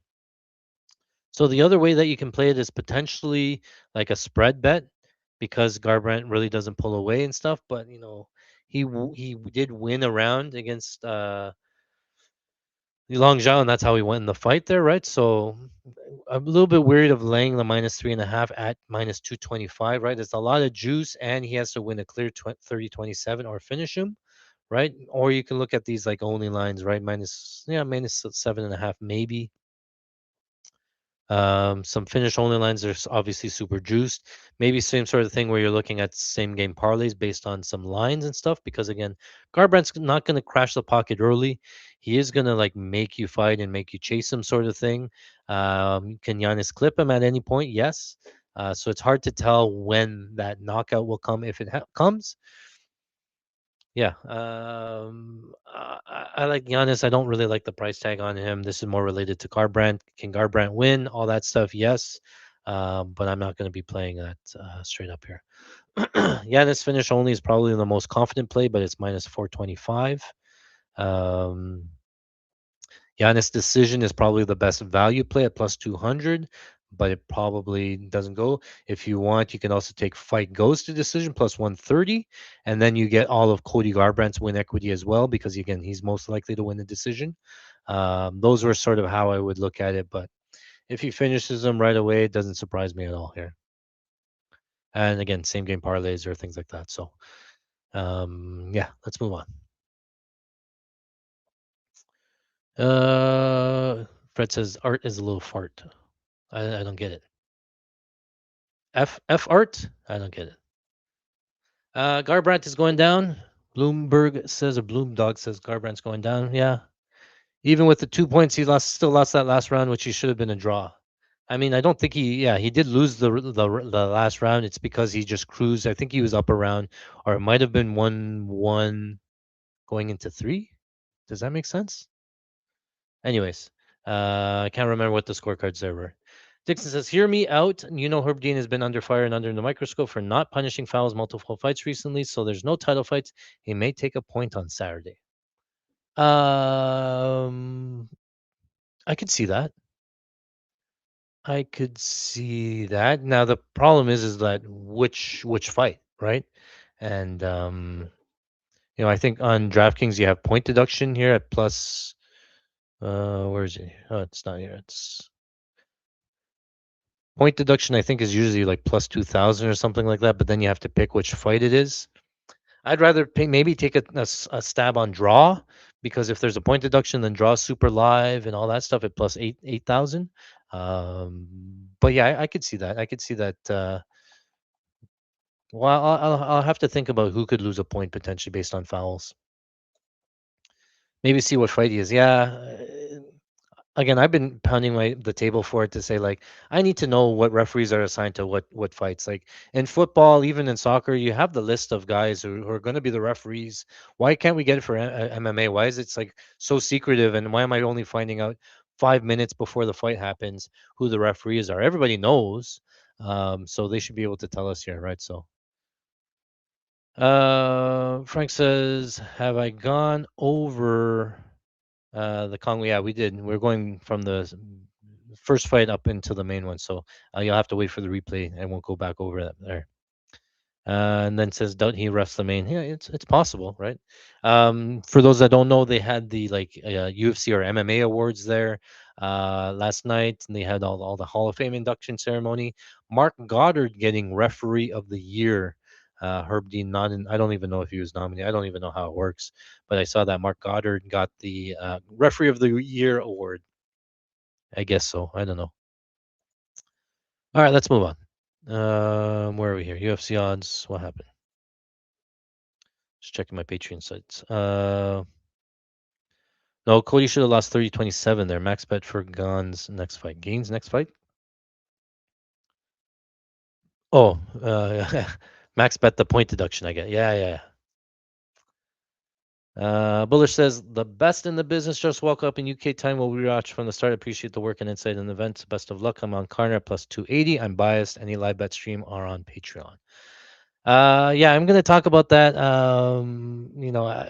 It's a big card, right? And one of my buddies' close friends' birthdays. There's a couple of soccer games on. It's a really packed day.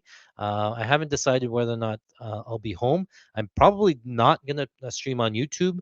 At minimum, I'm gonna have the stream up on Patreon, and I'm gonna share live bet. I'm gonna be live betting for sure. So it's just whether or not it's going to be at home or at a buddy's house. But I don't let my Patreon guys down. If I'm live betting, you're live betting with me, and we're making money together. So come check us out there when we just absolutely kill live betting as well. All right. Gable Stevenson. Gable Steveson. Gable Steveson. Alicia Ellison. All right. So, oh my God, really? It came down a little bit. I saw it was minus 3,000 there earlier. Now it's only minus 1,800. You're getting some good value there. So right away, if I'm going to make a pick, easy pick, Gable Stevenson. That's a no-brainer, right? Minus 1,800. But again, we're not in the business of picking. We're in the business of betting, and you will never see me bet on a minus 1,800 straight up, or into a parlay, really anything. So I can't play money line. Now you're going to have to get super creative with a play. Yeah, Look at this. The money line is minus 1800, but the minus 3.5 is minus 2000. So yeah, I think it was like minus 3000 there. Ellison must have taken some early money or something to make this line come down. You're getting some good CLV now. Take minus 1800. Dixon says under half a round should be free. So yeah, I'm going to talk about that. So again, I'm one to think about how the fight will go and then go to the prop lines and try to find the best line available. I try to not really force, but like I will try to find the best bet or something to play. And obviously 1800 you can't play money line. So let's take a look at the props here. Right away we go to the over under rounds. Right, under 1.5 minus 580. That's not going to be really playable either, right? And the over 1.5 plus 380, it's going to be a tough ask there, right? Minus 3.5, minus 2000, you can't play that either, right? So now it comes down to really is Gable going to win by KO minus 300 and you lay the juice at minus 300, or is he going to win by submission plus 250, right? Very unlikely he wins a decision. Very unlikely that Ellison wins at all, right? So basically, that's your choice. Are you going to lay the juice KO? Or are you going to, take a shot on submission? I will say that I did watch some tape of Stevenson. He did attempt an arm triangle for one fight, and I think he attempted a Kimura, so he does know what a submission is. Whether or not he gets it is a different story. Ellison is not the best BJJ guy. He definitely can get submitted here, so I would hate to see everybody smashing KO, and then he comes out and wins by submission. It's very possible, and that's how the bookies will get rich. So I haven't made a pick yet on either of those ones yet, right? So let's take a look at the other lines, rounds, things like that. That's why I'm hesitant of laying the juice on KO. Do I think it's going to be KO? Yes, but I don't know if I want to lay this juice here. And then I think a lot of people are going to be playing this KO1 on FanDuel. I believe it's like minus 160, minus 150. I get it. It's probably the way that it happens. He probably smashes him, ground and pounds him, all that stuff, right? And KO1. I have a hard time laying this minus 225 KO1. I'll be honest. As much of a big favorite is, I'd rather pass than playing like something super juice like this because it is a fight. These numbers are normally like plus 200, plus 300, plus 400. And now I've got to lay super juice in it. So I don't normally do that. I have a hard time. I'm more likely even to play Stevenson KO2 at plus 750 based on the value than lay super juice at minus 225. I haven't played KO2 yet. But that's more my thinking is that I'd rather take a shot on the big money than lay the juice there, right? Or I would even take a stab here at maybe sub one plus 275, but the submission is plus 250. So why cap yourself to round one only? Just play the sub at 250 if you like subs here. Um, yeah, what other bets here? Go to the decision, significant strikes, winning rounds, start rounds one, all that stuff. So yeah, in DraftKings and even in fight lines here, um, yeah, I'll talk about that. So finish only, Gable Stevenson minus 20,000. Ridiculous line. Decision only. This is the one that I actually quite playable here. And let me talk it through. And guys, this is just my thinking and how I think here, right? Um, this is Gable Stevenson decision only. So how this bet works again is if the fight goes to decision, we have Gable Stevenson to win at minus 290. Is there a way that Ellison wins a decision? I don't know. I don't think so. But there is a way that Gable Stevenson can win a decision, right? So, like, if he gets the wrestling going and he's just working the ground and pound, obviously he's not a big BJJ guy, right? He's a wrestler. His ground and pound is great, all that stuff. But if he can't get it going or he has to control him, all that stuff, right? There is a path for Stevenson to win a decision. I'm not saying it's likely, but there's a way through grappling, through extended top time, all that stuff, right? So I think he's way more likely to win a decision than Ellison. I think Ellison, if he wins, it has to be a lucky punch, knee up the middle, Masvidal versus Askren type of win. Those are his win equities. How does he win a decision here against Stevenson? I don't know. So I think if you're looking for a playable line, this is probably my most confident bet here because you get to push if he doesn't win a decision, right? He probably pushes, you get your money back, all that stuff. But How does he lose a decision? Minus 290 is definitely playable. That's what I would be looking at here, decision only, right? Whereas look, round one only, you're looking at minus 20,000. Submission only line, you're looking at what, minus 20,000. KO only line, you're looking at minus 20,000. Like, there's nothing playable here. You can't even sniff these type of bets, and I'm not going to allow this inside here, right? The decision only line is playable. Does it hit? No, maybe, probably not. But I will remind guys, remember Jailton Almeida fighting Derek Lewis? Think back to that matchup, right? Jailton Almeida, the round one submission guy, fighting Derek Lewis, the KO one most knockouts in history guy, in a 5 round fight, and nobody thought that that would go to 5 rounds, and it did. Jailton Almeida on the decision only line was minus 110. He was pick 'em on Derek Lewis to go to decision, just because again nobody thought that it would go to decision. But in that type of fight, Jailton Almeida has all the decision equity because he has time, top time, right? Same sort of thing here. Gable Stevenson, if it goes to decision, he has the top time advantage. It pushes probably like 95% of the time, but it loses almost 0% of the time, right? So that's what I would be looking at. But if you want something else, obviously a winner stuff. Dixon Sider said it here. This one here. This is the only other sort of 50-50 line that's sort of playable, right?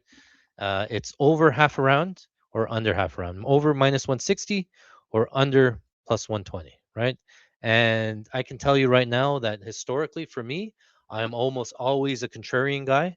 If 90% of people are on one side, you'll see me on the other side, just on my little island there, taking that. So I've already taken this under.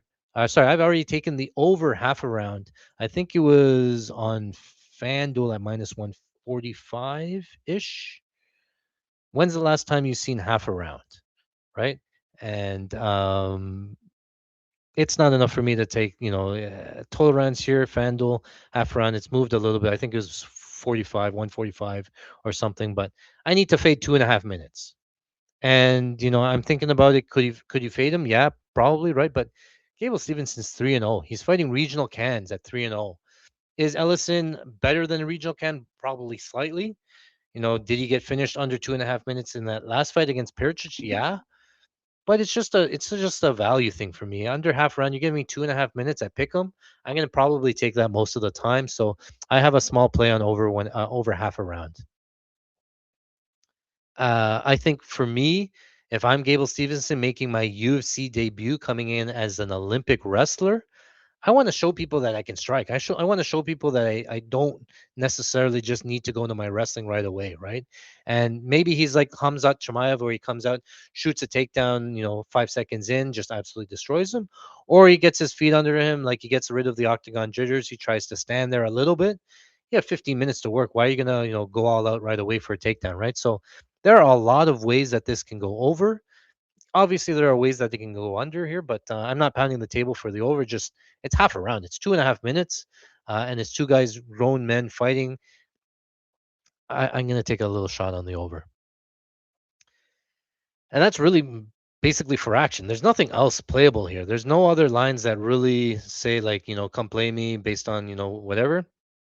If you're not going to lay super juice, and I don't want to get caught up into anything there, there's nothing else really there for you. So it's either over or under half a round, or it's win by KO, win by submission, and those are your two choices, or you just pass. But you want to see Stevenson win, all that stuff. So those are the ways that I would play it here. My book has the over under set at half a round. Yeah. Gone in 60, like, a lot of people are going to play the under, right? Based on what they've seen, but you can't just say we've seen it 3 times in a row. We're gonna see it again, sort of thing. I don't know. If I go to the roulette table and there's 20 blacks in a row, I'm more likely to play red than I am black. I don't know. Like the odds are obviously they're not related. Maybe bad example, but fight by fight they're unrelated as well, right? So that's what you have to say. Is everybody just ruling out the Gable decision? Yeah. So I'm not. Um, that's why I'm saying decision only is obviously a great line, and the over is, probably more likely, right? But I've seen this a lot of times. No way it goes to decision, and then it goes, right? So, and then Frank says I've seen a lot of fights where there's no way, and then it goes. It's the matchups, right? Sometimes it goes there, right? Um, Take him live. It goes to the second round. Maybe you're making an assumption that his cardio is better, that he doesn't get his face, whatever. Maybe draw is live because he 10-8 some round one and then survives to get to a decision sort of thing. I don't really know. Ngannou Lewis, yeah, I was there for that fight live, and I could not believe we had one of my biggest bets ever on Ngannou, and he just stood there and then ended up losing. Right, so same sort of thing where no way Derek Lewis wins a decision. I was gonna bet my house that there's no way Derek Lewis could win a decision, but shit happens. Weird stuff happens, and coming off a layoff, maybe I'll say that there's a couple of ways of over, right? If you're Gabe Stevenson, you want some octagon time, you want some experience, so maybe you draw it out a little bit, you get more comfortable in there, right?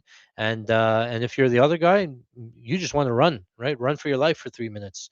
Maybe you play the over and you run around. You say, I can do 2 minutes, and I need to get paid, all that stuff. So let me take the over, sort of thing. All right, moving on. I've spent a lot of time just rambling here, but we're almost into the main event.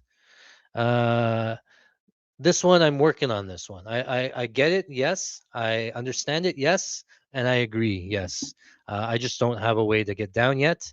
And I'm trying to keep it there until I find a way of getting it there, if that makes sense. Because, yeah, I agree. All right. Rob Whitaker, Nikita Krylov. Originally, I said that I was going to try to live bet this one. Rob Whitaker coming up in weight. I really wanted to see what he would look like, how fast he would move on the feet. Obviously he's moving up to light heavyweight. Krylov, obviously a very big light heavyweight as it is.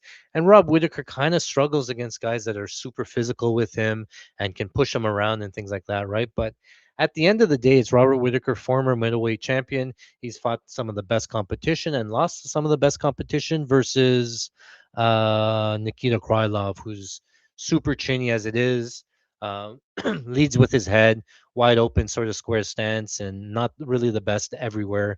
No real like specialist anywhere here, right? So, um, again, I was going to pass. I feel like the line was going to be pretty quick or pretty close, right? So anytime the lines are close, it usually stays close live betting.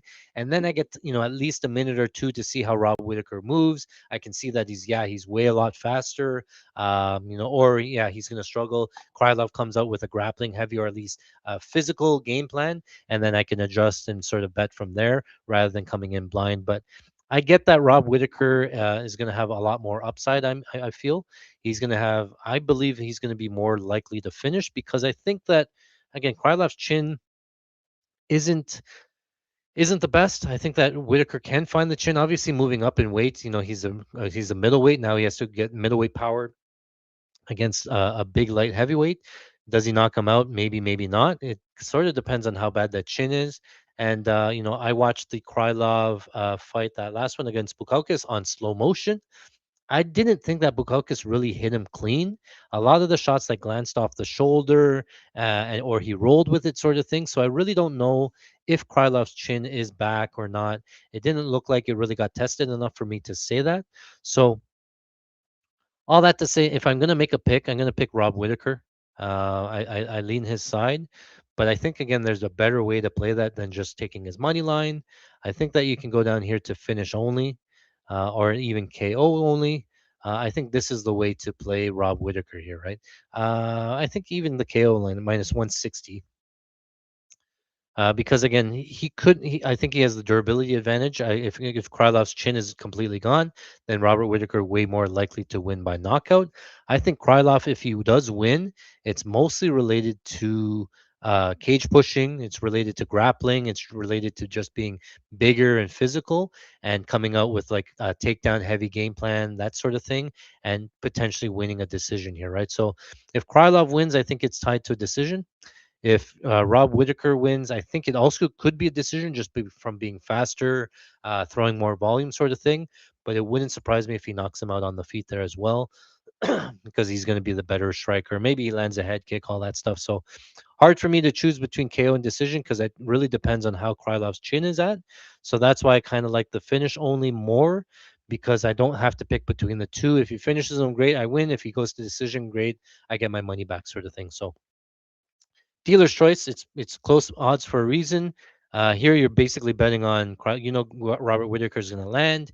It's will Krylov go down, and I just don't know. I don't know where his chin's at, so I can't really pick. So normally with those, I would stick to just a money line. If he wins either way, or taking some sort of like finish only line, right? Um, Over unders totals is hard for me again because the under is related to Rob Whitaker in my mind. The under could hit based on just being Krylov being chinier and things like that, but the over wouldn't surprise me if Krylov just cage pushes the whole time, or grapples the whole time, or just like tries to stick and move. I don't think Krylov's a huge finisher by any means. Doesn't have huge power in his hands either. Could he win a submission? Maybe, but Rob Whitaker's pretty good defensively when it comes to wrestling as well. So yeah, I think Whitaker's more likely to finish. So I'm looking at finish only, submission only. Obviously, I think favors Krylov. That sort of thing where they're safer because you can get the money back. But maybe stick to live betting. I think it probably goes. I think another way to play it. Goes to decision is plus 120. Under decision here, unanimous decision plus 180. Yeah, maybe not as good, but I think if either Whitaker's the faster guy, he wins the unanimous decision by just outpointing him and lasting there. Or if Krylov wins, he wins through grappling, and both ways, both guys end up unanimous decision. So another decent way of looking at it. Significant strikes, I have a hard time again because if Krylov goes down, all of these overs go down with it. And then unders, there's could be grappling in there as well. So not a strong read on significant strikes. A lot of ways of blowing those ones up. I favor Rob Whitaker in terms of volume. And then takedowns. I think that Krylov's way more likely to get takedowns, but I wouldn't surprise me if Whitaker stuffs all the takedowns. I don't think that Whitaker grapples, so I would look at under takedowns, but it's super juiced, right? So I go through all these lines, potentially looking at what the best value is. Nothing super stands out there, but yeah, I think it could be close. I lean Rob Whitaker here, or Rob Whitaker by finish, and then I don't know between decision or KO there. All right. Franco says size is a factor here, but Krylov's slower than a zombie. Yep, and he does have a size and maul him like RDR did. I thought he won the RDR fight, right? And Whitaker dropped RDR, all that stuff. RDR has not as good wrestling. Obviously, his wrestling is kind of shit. I think Krylov has better wrestling. Um, but yeah, I don't think Krylov just stands in the pocket there and just holds him like RDR does. Krylov does get caught coming in too. Yeah, he leans with he level changes. He sort of telegraphs it, and then he leans with his face and then throws the punch, and that's where he gets caught. Right. So it looks like he could be working on it. If anybody's going to do it, I think it's going to be the speed of Rob Whitaker that can get him down there. Rob Whitaker finisher too. Yeah, yeah. Just moving up. Dixon said, I don't know what people are seeing with Whitaker, but I think Krylov's going to sleep Rob. He's going to go do the chicken dance, get the Luke Rockhold did. Um, It would surprise me, I think, but I get it. I'm not super confident in a play here.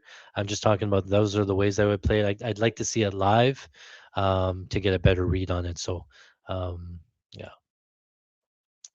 What's your favorite money line? And a lot of people ask you that. That just tells me like you just want to load up on one guy and go all in on one guy. That's not my style. I can tell you, my favorite money line is Gabe Stevenson. I think that he's going to win on the money line. I'm very confident that he's going to win actually. So that's my favorite money line. All right, moving on. I think we're into the main card now. 1.5 hours, and we're only approaching the main card now. And this was again without breakdowns. My breakdowns are super long-winded, super detailed as well. But this is mainly just for betting wise. So again, wishing you guys all the best on the weekend for UFC 329. I hope you guys crush the books. Any money in the pocket of yours is not in the books, and that's great for me. But there's a reason why Vegas is there. They tend to make a ton of money, all that stuff. So if you're new to MMA betting, shoot me a follow, and I'll give you tons of tips and tricks and all that stuff. I'll give you all the information that you sort of need here, right? One piece of advice I will share: if you go into like these FanDuels or like DraftKings and stuff like that, right, and you see these like pre-made parlays, or you know what, BetMGM is the worst for it. Let me just go over to pre-made. Like look at BetMGM. Sometimes they have like same game parlays for you. Like we'll just pick a random. Let's go to the Rob Whitaker one because we've just done it, right?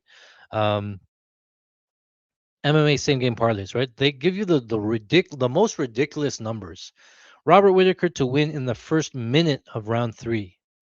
Robert Whitaker to win by submission and under 1.5 rounds. Like, when is he ever going to win a submission? Krylov to win a submission and over 1.5 rounds, and Krylov to win during the last minute of round number 1. Like, just ignore these altogether. Anytime a book puts together plays for you, just assume that they're garbage and move on. That's my piece of advice to anybody new coming in, because you're just going to lose money with that. All right. King Green, Terrence McKinney. Super fun fight. This one, if you can live bet, this is probably the way to do it.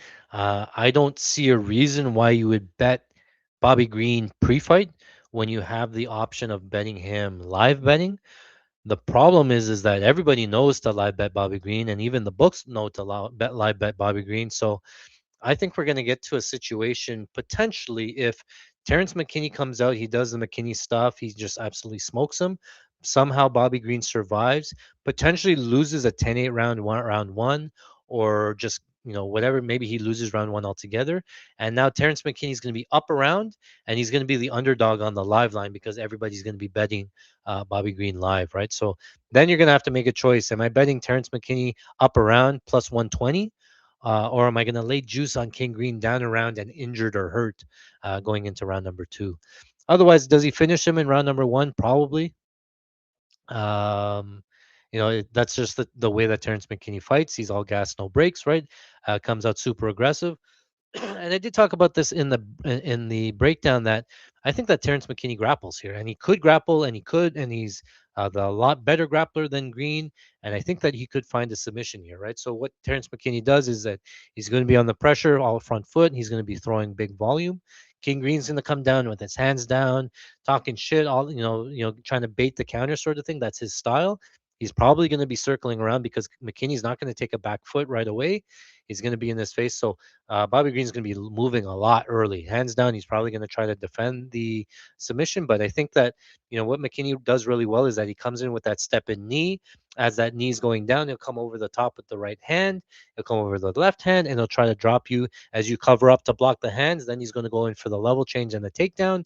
And then when he gets you down to the ground, he's going to be looking for a choke, rear naked choke, Dar's choke, front choke, anaconda choke, all that stuff, right? So it's very random, right? So I don't really like McKinney fights because there's so much randomness to it.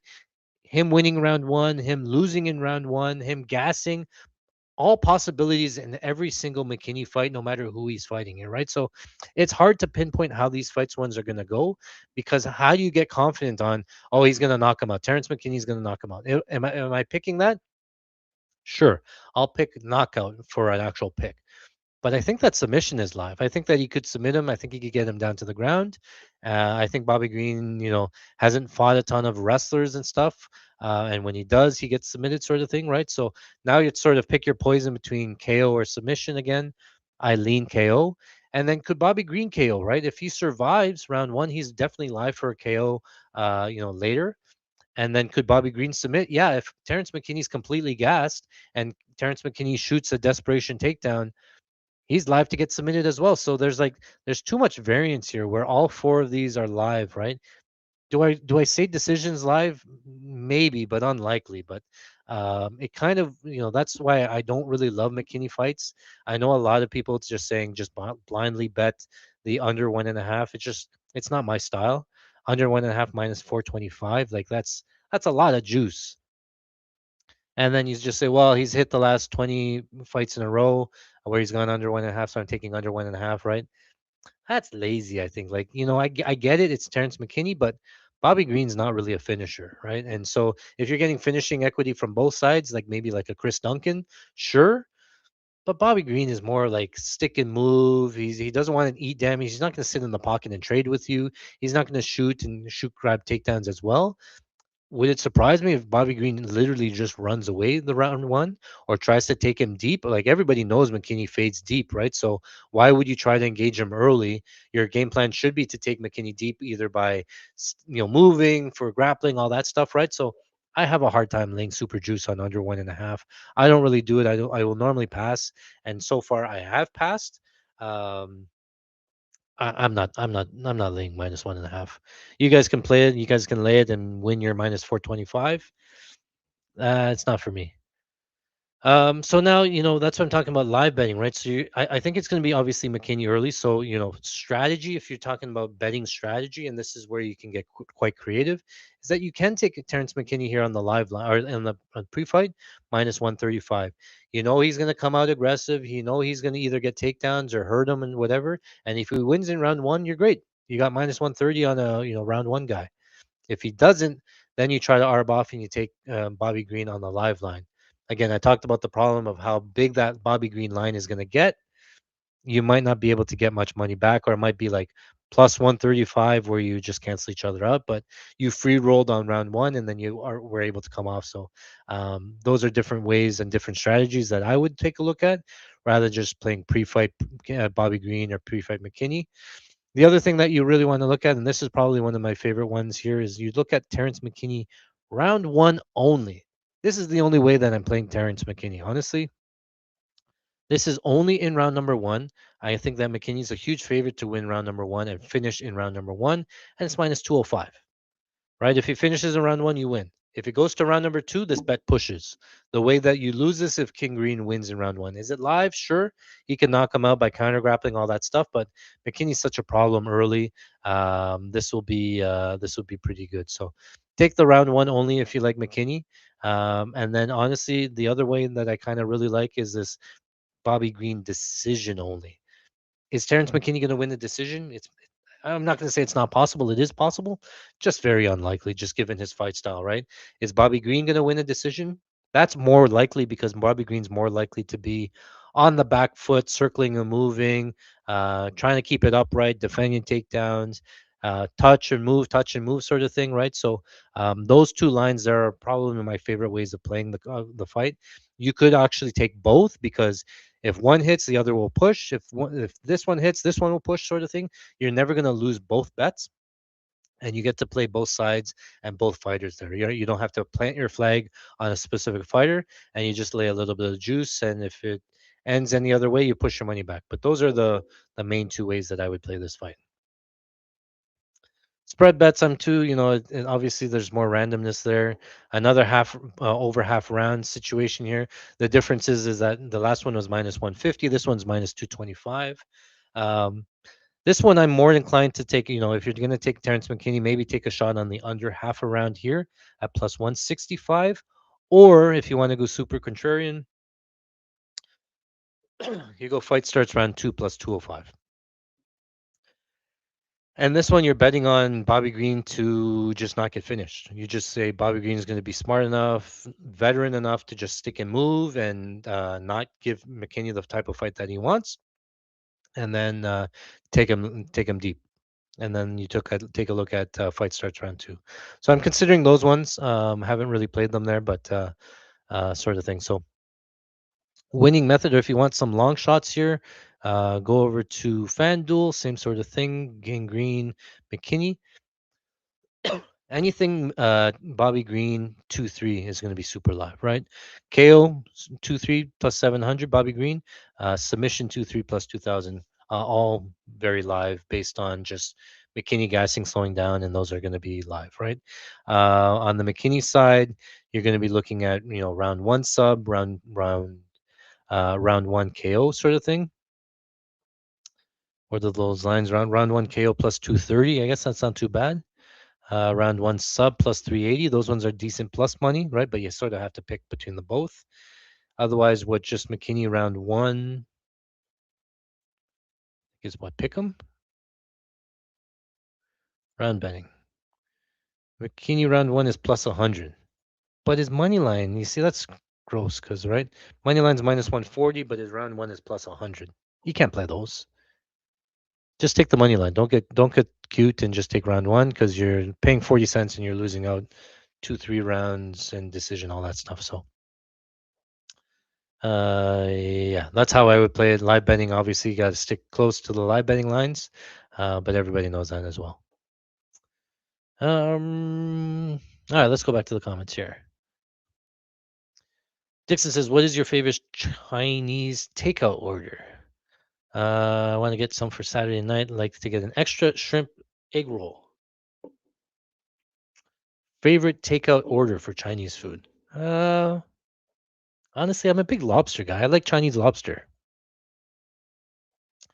Ginger green onion. Sometimes it comes with noodles. But I'm fancy like that. I don't. I'm not, chicken balls and rice and stuff like that. So, that's what I'm going for. Bobby Sub, Bobby, Bobby, hey Bobby. Um, yeah, again, it's possible. I'm not going to say no. It's definitely possible, but it relies on Terrence McKinney being gassed. Under 1.5, that keeps on giving. It's hard to be a gift at minus 450, though, right? Like, yeah, okay, you're going to say it's free money. It is until it isn't.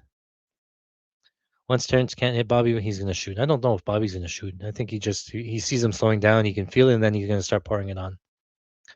Get that neck snatched up. Gotta sprinkle the Dars Anaconda Ninja for Bobby. Yeah, yeah, yeah, maybe. I could see that. It's going to be the Gilly, fun one to watch. That being said, I'll sprinkle fight goes to decision. It's a big number, but it's a big number for a reason.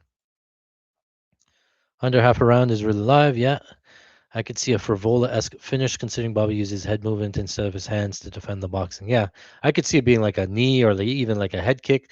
McKinney does throw that head kick quite a bit as well, and then follows up with punches, right? So keep those hands low. You're going to get kicked or you're going to get punched and all that stuff. So if Bobby Green comes out super high guard, it's completely different, right? And apparently they're bros. I think Bobby Green's just playing it up for the cameras, or he's like just very super sensitive to get upset. It tends to be, I guess, sensitive. He's always getting into fights and stuff, but yeah. Green will be live after 3 minute mark. Yeah, you're gonna have to time. You're gonna have to time it versus everybody else. How fast you take Green. I don't know how big he's gonna get on the live line. I think the books know. I don't think they're gonna hang some big Green prices, but we'll see. Shout out to everybody there. Hopefully, again, you guys can make some money. We're on to the main card. Let's move on. Boop, boop, boop. Brendan Royval, Aloner Kavanaugh. Again, I will say that the cat's out of the bag on Loner Kavanaugh.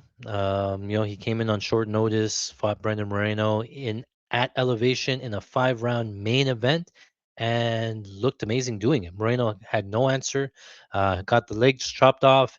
Did Moreno hold him against the fence? Sure, but that's about it. Right, and Loner Kavanaugh is, obviously very decorated striker, but he's working on the wrestling and the grappling and stuff, and he offensively grapples himself. So it's a tough fight for Royval, right? And I think that Kavanaugh is going to be top of the division very soon if he already hasn't. Right, he takes the Moreno fight, puts him into the obviously the rankings, and now he's getting a top 5 fighter in Brendan Royval. If he wins this fight, now he starts talking about the title and getting in line and stuff like that. So this fight's going to be this one's interesting, right? Because Royval's just getting older and older, and it's hard to gauge. I'll be honest, right? So he gets knocked out by Manel Kopp in that last fight, and Manel Kopp is just knocking out everybody. So you sort of give him a pass for that, right? And then he fights Josh Van. It was 1-1 going into the third. Josh Van ends up dropping Royval at the end of the fight, winning because of that knockdown. But Josh Van basically finished him in that fight. Give Josh Van 5 more seconds, and the referee calls it. So that's back-to-back fights where basically Royval, in my mind, got knocked out and hurt. But again, it's to the top 2 guys in the division. Now Royval's also talked about like the concussion stuff and all this stuff. He's getting older, all that stuff, right? So um, This is basically trying to figure out whether or not Kavanaugh's going to knock him out or if he's going to win the decision here, right? So if I'm going to make a pick, it's going to be Kavanaugh here all day for me. I think that again, Royval, he's going to be reliant here on volume. Royval, one thing that Royval has is volume. He sort of reminds you of like Diaz with the long, lanky, scrawny volume sort of thing. Not a ton of power, but good hands, and he's very slimy off of his back. Good BJJ, doesn't offensively grapple, but when he's on bottom, he'll like look for different submissions and all that stuff, right? So Loner Kavanagh doesn't really need to grapple here, I don't think. I think that the leg kicks will play a part here, and I think the the ability of Loner to switch stances and just attack legs are going to really add up here, right? So I have a hard time trying to pick between the two, knockout or decision. I lean decision if I had to make a pick or prediction. I'm going to say Kavanagh wins by decision, but I think he kind of knocks him out. So Kavanaugh on the money line here, right? Again, I can't pick between the decision or knockout. I'm going to play some Kavanaugh money line. Again, you can try to pick between KO 240, right, or decision plus 150. It's between the two. Um, Or, the other thing that you can do, and which might be good, is again I talked about on DraftKings, is these finish only lines, right? So if you take a look at the Loner Cavanagh minus 260, it was somewhat similar to the money line. And if you're giving me the same money line for finish only, I think Cavanagh is going to be better, more finish equity, right? I think Royval has more submission equity, but I just don't think Cavanagh grapples enough for him to have the opportunities for submission. And I think that Kavanagh could find the chin here, put him down. I'm not convinced that Royval doesn't go out. Like he did suffer a bad knockout loss to Manal Kopp, and he was already having some brain trouble and head injuries and stuff like that. So it's about, trying to time the downfall of the chin and whatnot, right? So, and it's hard to know what context is it just Manel Kopp putting you out and that's Manel Kopp, or is the chin really done here, right? So it's sort of an assumptions that sort of have to be made, or just play the money line. If he wins, he wins, right? So money line's obviously safer. Finish only line is even safer than money line, that sort of thing, right? So what else? Finish only decision. Kavanaugh round one only as well, minus 245. Again, that's tied into the finish only line. Those are all pretty good. Um, Kavanaugh knockout plus 240. And then I think that Kavanaugh, if you want something long shot, you take some Kavanaugh KO 23 plus 500. This is not cardio related. This is leg kick related. So if Kavanaugh gets those leg kicks going, Royval has those super skinny, scrawny legs. I don't know how many leg kicks he can start to take. Even Brendan Moreno, who's a little bit, thicker in the legs and also kicks, took a lot of damage in that fight. But Royval can switch to southpaw, so maybe that helps. But Kavanaugh can also switch to southpaw and beat up the next leg here. So KO 23 if you want something long. Otherwise, if you want something easy, just take Kavanaugh there. And then somebody talked about it in the chat here. Significant strikes for Royval. That's basically what Royval is known for, is significant strikes. For you guys that don't know, I'm a big Royval fan because he is a significant strike king. He won me $82,000 in a same game parlay a year or two ago, because he's just all significant strikes. And in fights that he's not expected to put up volume or get finished, he can be a significant strike volume king here. So I think that they're definitely live, for significant strikes. If you go over here to fighter props, um, you know, all of these alt lines becomes very, very interesting here, because I don't think Loner Kavanagh grapples. And I think if it stays and goes 15 minutes, then Royval is going to get some serious volume off. I do think that this 56.5 is pretty low, but the problem is if he gets knocked out, he's not going to have the chance to go 56.5, right? So that's the problem, obviously, with overs. If he either grapples or he gets knocked out, then the overs are screwed out, right? So most is probably going to be Kavanaugh. No, sorry, most is, Royval here on the most line is probably pretty interesting. You're getting plus 130 on his main weapon, is his volume here. But Kavanaugh's a really good striker, really good distance manager as well. So it's hard to really get confident on significant strikes matchups because, it's hard to hit Kavanagh as well. Significant strike lines, spreads are pretty interesting, right? You can go all the way down. You can move the spreads down, right? You can move them up. You're getting plus 200 that way. You can go super juice for Kavanaugh if you think he's going to get lines, all that sort of thing, right? And then takedowns, again, I don't think either. I kind of lean that, under takedowns here for Kavanaugh. I don't think he needs to grapple, but maybe he wants to mix it up. But, just Royval so slimy on bottom that maybe he just feels like he's just going to stick to striking here. Oh, there's a takedown spread now. Plus a half, eh? Hmm. I haven't even seen these ones, man. Gotta get some DraftKings action down. All right, let's move on. Sprinkle on Royval round three. I get it. I get it because he comes on late. If this were a 5 round fight, this would be completely different. But I think Loner Kavanaugh just showed in that last fight, going 5 rounds against Moreno, not really a concern. So I don't see why this would be a concern here in a 3 round fight on a full camp against somebody like Royval here. Next fight, Corey Sanhagen, Mario Batista. What do we got? This one I sort of see this one as being the Spider-Man pointing the finger sort of thing, where it's a very similar matchup. I see these guys as similar fighters, um, longer, lankier, not super big power, but good striking, good footwork, good movement. Both guys have some wrestling in their back pocket now. Both guys hard to hold down. Both decent, not takedown defense, but good scrambly sort of stuff. And both guys have some submission stuff side. So I see this fight as these guys canceling each other out. I think that they're not, one guy doesn't hold a clear advantage over the other. One guy can't simply choose to say, I'm going to take it here where you're weak, because they're so well rounded both sides that I think that it can be pretty close. And if I'm picking a side between the two, I lean Corey Sandhagen. I just think he's just a tier above Mario Batista in everything. I think he might be just a more dynamic striker. I think his grappling in terms of his BJJ is a little bit better. I think Batista has the better wrestling, but I don't see Batista really holding Sandhagen down, controlling him, right?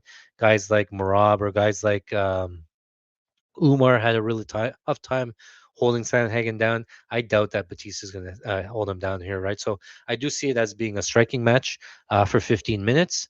I think it's Sanhagen, and I think the winning method is going to be decision, win by decision. But you can see that both guys here to win a decision is very close. It is because the fight is very close. So I'm having again, the Sanhagen bet is a lean, but fight goes, I'm more confident that the fight will go to decision because I don't really see finishing equity from either side. Could Batista sub and get onto the back? Yeah, but I think it's unlikely. Could Corey sub by leg locks? I think yeah, but it's unlikely. Could both guys KO? Yeah, but it's probably unlikely. Both guys pretty durable and not a ton of power either. So um, not a ton of stuff here in this fight because I think it's going to be a very close decision. So I'm looking at fight goes minus 225. If you want to get creative and cheeky, you can pick the guy who you think is going to win the decision plus 165. If you want to get really cheeky, you can go down to here and go win by split decision, right? You can try to pick the guy and how they win a split decision plus 700, right? But you're sort of guessing, right? That sort of thing. If you want fight goes to decision with the split or fight is split plus 350, I think on Benaline was 450, somewhere in that range. But again, I see it pretty close. I think on the live line, what I would suggest we do is anytime big plus money comes along, like there's plus 200 on either side, I would probably take the plus money. And then I think the odds shift throughout the fight, and we can probably ARB and get plus money on both sides or when it comes down and things like that, right? So there might be runs where guys might look a big favorite, but no real cardio concerns from either guy, no real durability issues from either guy, no real like holes, glaring holes that anybody could really take advantage of, right? So I think it's going to be close. Not really like significant strikes and volume wise. It concerns me because like they're not big volume guys. They're more technical strikers and not getting hit sort of thing. So I don't know if either guy's going to put up big numbers. And then grappling wise, I think that both guys can land takedowns. I think both guys can get back up. So the takedowns could be pretty interesting. Both guys like to work in the takedowns with the strikes. I'm not super confident on takedowns here either, but pretty live here. So yeah, give me fight goes. Give me Sandhagen decision for an actual prediction. But other than that, I don't see a ton of finishes. I don't see any 2-3 issues, things like that. It's really just decision and split decision here in terms of bets for me. All right. Let's move on. That one was quick. We're into the co-main event. We've gone on for 2 hours just rambling about bets. Hopefully, you guys can hit that like, subscribe, share. Just let people know that you're getting some good content here. That hey, check out this guy. He knows what he's talking about. Hey, you're new to it. You're having a watch party. It's whatever. Put me on before the fights. Talk about some fights. Get all that stuff. That's all I really ask for is just some more exposure. You can pay me in exposure. Don't expose yourself. Just exposure. That works. All right, co-main event. Benoit Saint Denis, Patty Pimples. I went back and forth on this. Not a super strong take, but I have a pretty good read on how this fight is going to go. And now it's really about the rolls and the bounces and how this fight plays out, right? So right away for a pick,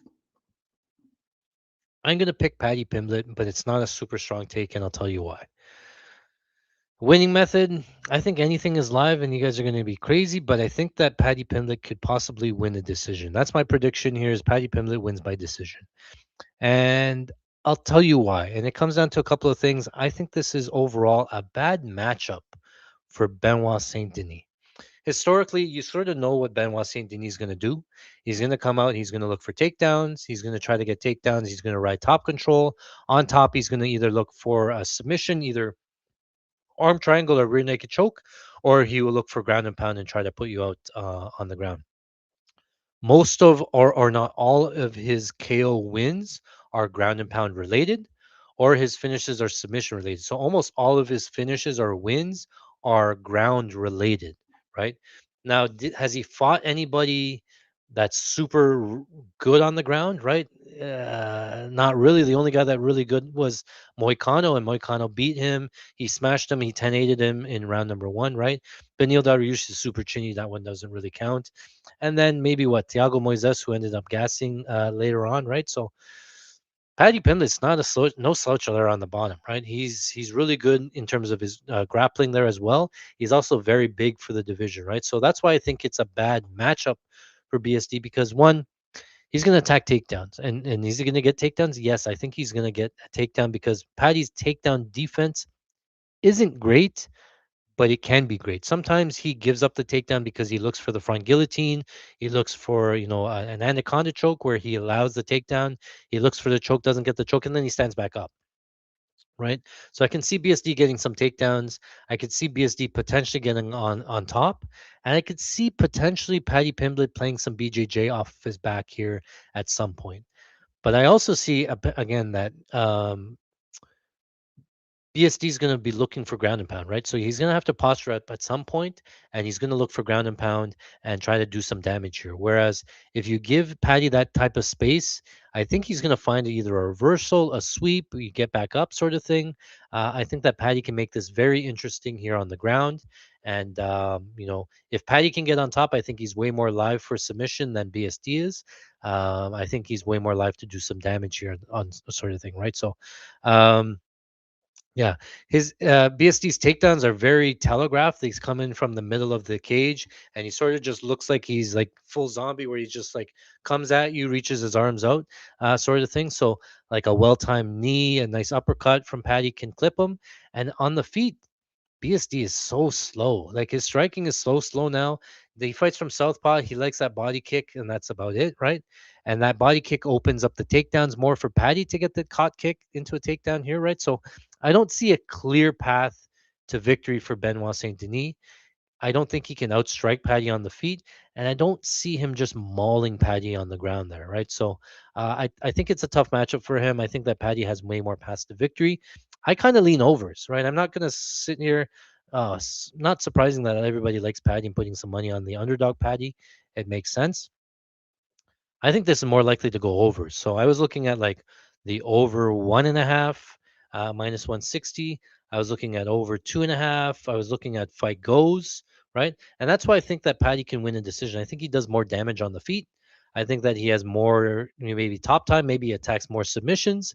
I have a hard time thinking that Benoit finishes Patty. One, we know how good of a chin that Patty has. So the Benoit KO, I don't really like that because it doesn't come from on the feet. I just talked about how all of his knockouts are ground and pound related, so it's I don't like the 320. I have a hard time seeing Benoit submitting Paddy because I know how good Paddy is on the bottom. So I think your win equity here for Benoit Saint Denis is decision. It's through top time, it's through takedowns, right, and it's just laying on Paddy and not letting him back up. Can you do that? Sure, right, and there's a reason why all these lines are very similar, right? So it's sort of like pick which one's your favorite because there's no real big ones. There's no real favorites. Everything is live here, but I think BSD is more likely to win a decision. I think Patty can also win its decision because BSD is very durable as well. BSD can fight out of submissions as well. I think Patty is more likely to go to decision. If you don't want to pick a side, just take fight goes. Plus 165, you're getting some good numbers there. But you're getting BSD, who is a prolonged finisher. So that's why, again, if you don't like that, just take the over 1.5. If you want something more juice, then you could take some like starts round two, minus 275, but that's a lot more juice there, right? In terms of finish lines, now I will say that I think that some of these lines here are off, specifically some of the strike prop lines here, right? If you like Patty Pimlet, then you're gonna have to like this line here, the Patty plus 7.5. Minus 150. If it goes to decision, you're getting Patty Pimlet given 7.5 points on the scorecards. Um, this one only really loses if BSD 30-27s him here or finishes him here, right? And with any 7.5, I always look at winning method. I always go down to finish. Can BSD finish him minus 170, right? So you're looking at minus 170 compared to 150. I like the minus 170 because it is possible that BSD wins a 30-27 sort of bet. So I like this. No, Benoit Saint Denis does not finish him. You get all of the win equity of Paddy Pimblett, but you also get the win equity of BSD by decision. You only really lose if BSD KOs him or submits him, which again I think is not as high as people think it is. Um, long shot bets. What do I have here for long shots? It has been shown that sometimes Patty can slow down, and one of the things that BSD does have is the cardio and the will to keep coming forward. So, if you wanted something super long or super live, you could come down to maybe here and look at Benoit Saint Denis. I don't even know how he finishes. So maybe it's like KO 2-3, but this would be more cardio related than anything, right? It would have to be Patty Pimmet completely gassed because there's a lot of scrambling, a lot of grappling exchanges, and it tires Paddy out faster. And so BSD gets the finish late. But I think it's unlikely. But if you're looking for something long, BSD KO 2-3. Um, Another live one here is obviously some Paddy Pimblett win by submission. It's plus 650. I think that's kind of long for somebody that's so good on the ground. I think he's more likely to find the finish. I doubt it happens, but for plus 650, you talked about how BSD does stick his neck into things. He's been put into submissions before where he had to scramble out of there. Paddy Pimblett loves the triangle. Paddy Pimblett has a good front guillotine. So there are ways here of Paddy getting on top and submitting him, sort of thing. I forgot. Let me just play it now because while I talk about it on BetMGM, let me log in here. Let me log in and play it live, and I'll actually show you why what I'm talking about here. Um, you guys are well. I tend to play it and I hate it for it, but BSD Patty Plymouth all exact method. Where does it go? Exact outcome. Now you can pick the submission, right? So we talked about how Patty likes the. Sorry, submission. We liked how Patty looks for the triangle choke, right? 26-1, 25-1. That one's pretty live, right? Because he goes to the triangle. Sometimes he'll jump triangle, right? Um, so Patty Pim the triangle is live, I guess. BSD likes arm triangle. Where's arm triangle? BSD arm triangle plus 750. Patty rear naked choke, obviously, right? But the one I'm really looking at is this BSD Suluev stretch. I wonder if it's live, and I wonder if it's possible. And it really comes down to a couple of things: is that um, a lot of people have gotten to Patty's back, and Patty defends it by just going tripod and getting them off the back, right? So I think Chandler got onto Patty's back and fell off. I think Jared Gordon got onto Patty's back and fell off. And so one of the defenses for getting too high off the back is the Sulov stretch. And I can't believe we didn't play it last week when Asu Almabayev hit a Sulov stretch and we had a Sue by decision, and that cost us big because that was a big swing there. So go back to the well. Maybe he saw last week and said, "Oh, Sulov stretch, let me practice it." 200 to 1. How bad can you be? Unlikely to hit, but it's super long. All right, let's get back to this these bets here because there's only one fight left, and it's almost been two. It's been 2+ hours of just talking bets and fights and all that stuff. So, yeah, I think we're good here. I got again. It's going to come down to the reversals of Patty. I think it's going to depend on if Patty can win the rounds back by getting the reversals or getting on top, or if Patty can keep the fight on the feet and just do damage. Right. I think it's more likely that he keeps the fight standing because BSD's takedown entries are so bad and he does damage standing, then BSD controlling him, mauling him on the ground there. All right, we are into the main event. Took us a while, but we are here.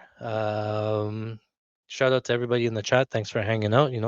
All good stuff here. And again, we do this every Thursday on Patreon, patreon.com/fighting stats. Again, I will watch tape throughout the week. On Mondays, I actually watch tape on camera. We go through the tape study. We watch the film together. We do breakdowns.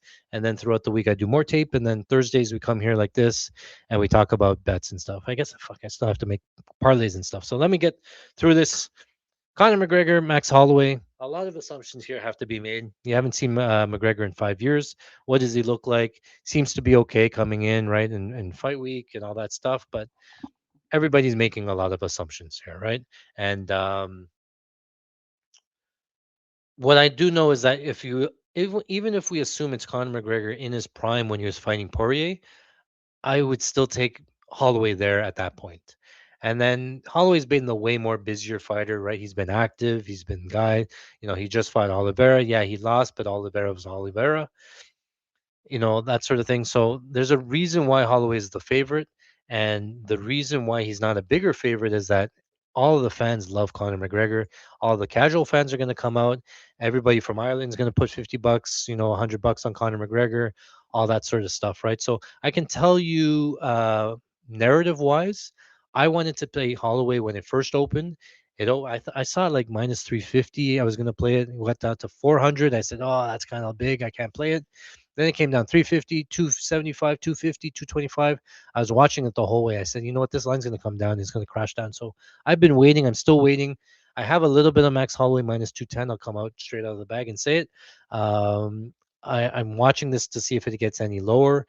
But this is a pros versus Joes spot here for sure. All of the Joes on Conor McGregor and all the professional sports bettors are going to take the veteran and Max Holloway here, right? So right away, Max Holloway is going to be my pick on the money line. I think it's probably a pretty gift line here at minus 200 ish in that range.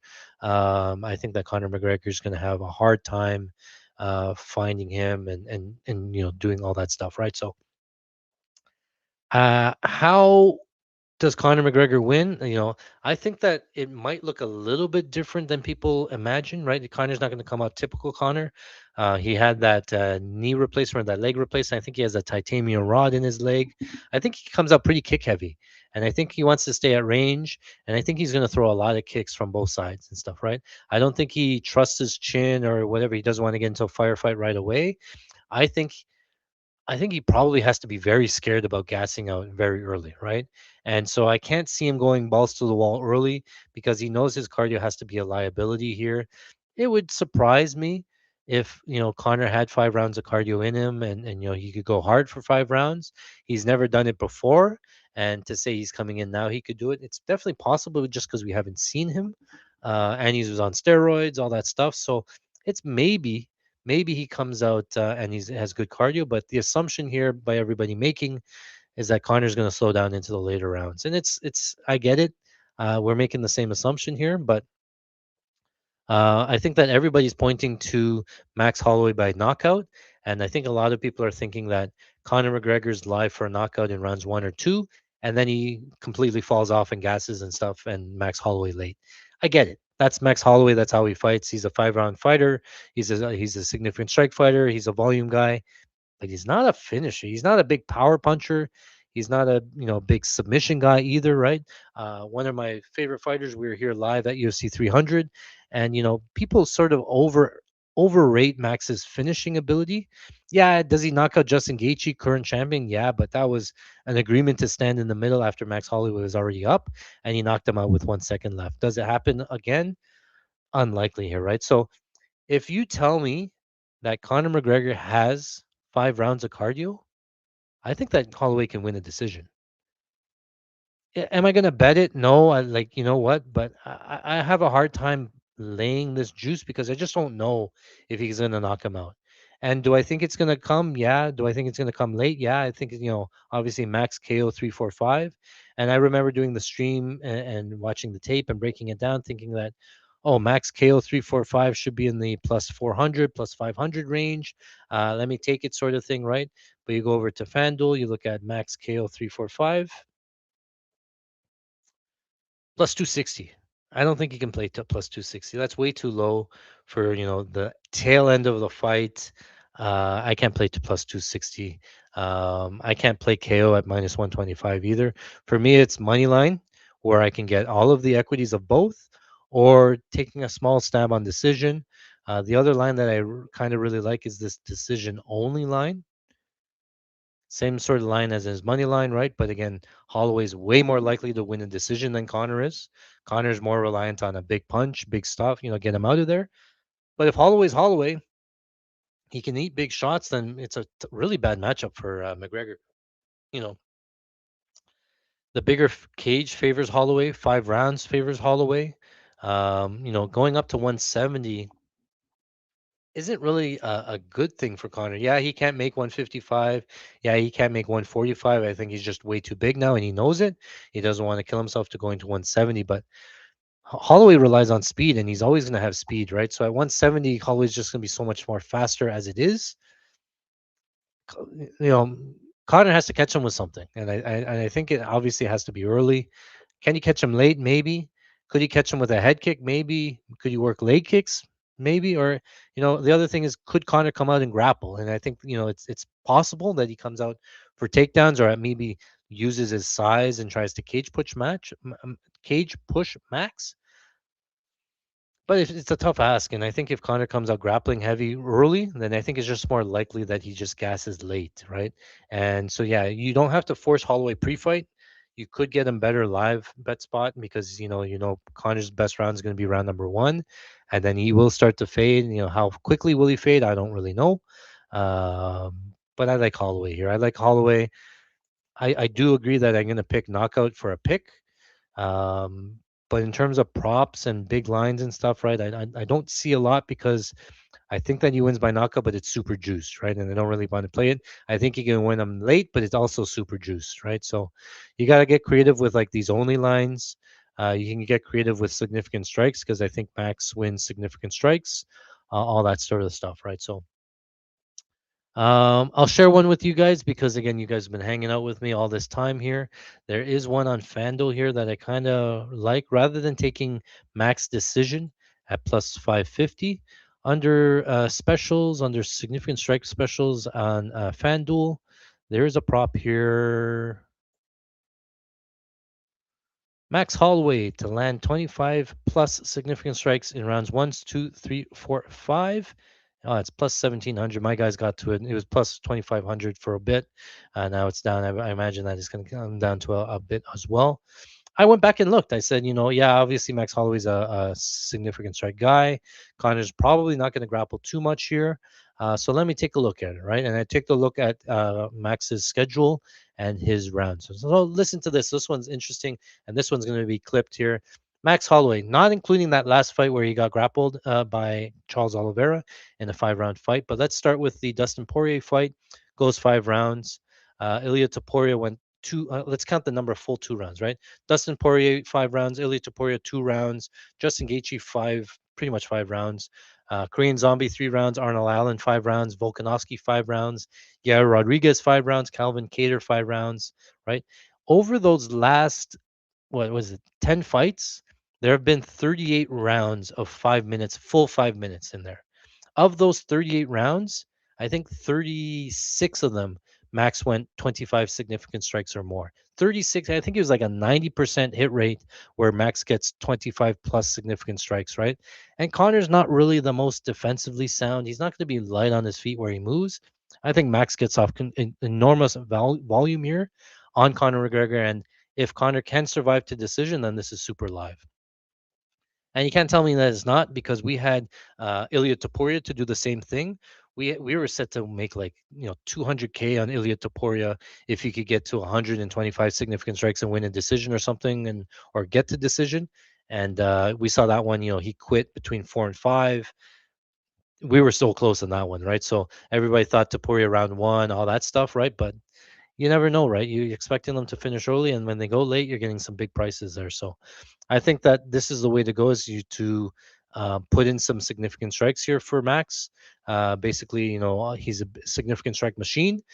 He just puts on crazy amount of volume, and Connor doesn't have really the skill set to stop the significant strikes unless he comes out super grappling heavy, which I really don't see, or unless he gets finished super early, which is again possible, but I don't really see here as well. So give me Max Holloway on the money line. I think he wins, all that stuff. There's no belt on the line. The other thing that you can look at is maybe significance or the same game parlays, where you're mixing Max with some totals and stuff, right? So Max and over half a round minus 180. Max and over 1 round, I think, is minus 140. Now you're getting Max almost pick 'em, and you're just giving up a round. I think that's the way to go. Um, you know, minus 140 if you go full round. I think it's minus 130. You're getting Max Holloway minus 130. How are you not taking that, right? So is he going to finish him round one early? It's tough. Right? When's the last time Max won round one, or what Max won in round one, right? So I think this is pretty safe to get some juice back. You give up a round, but you get all of Max equity there. So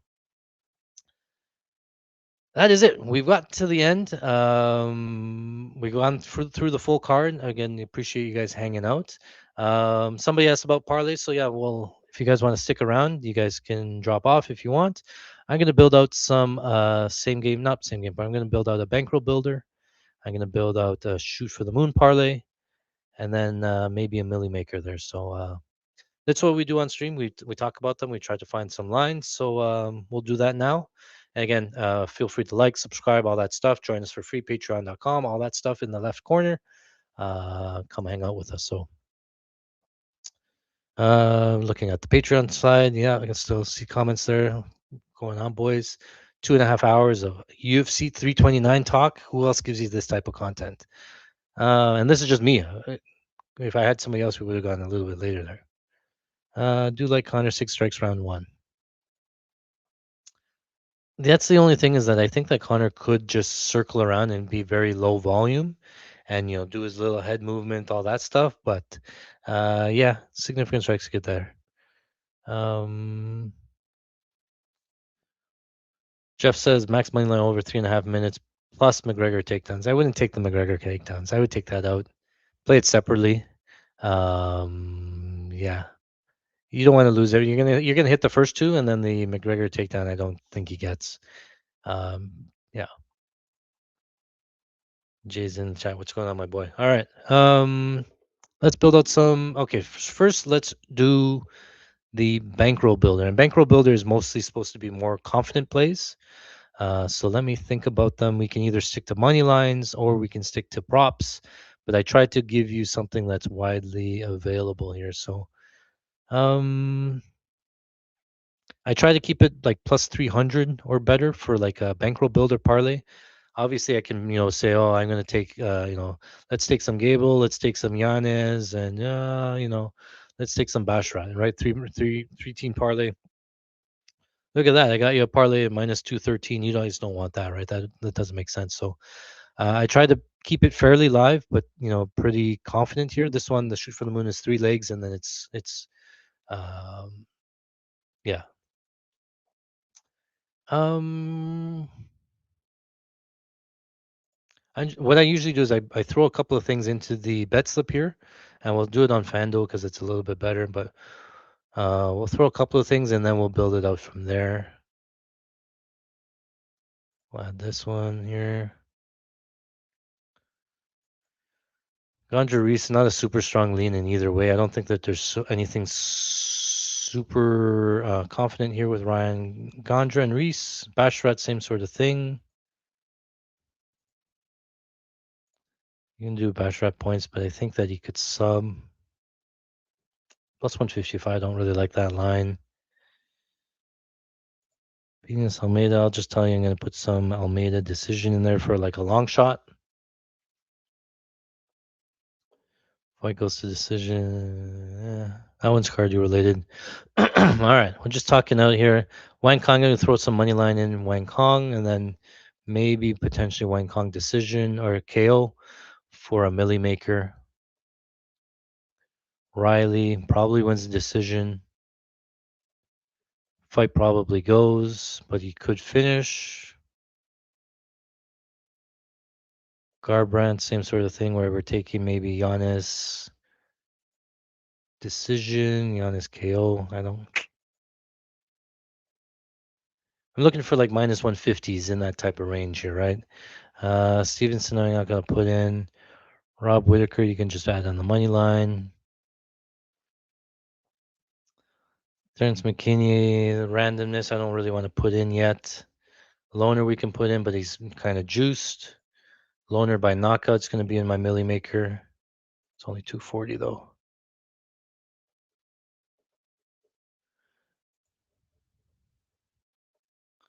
And then we're Sanhagen. I think it's again goes to decision, but it's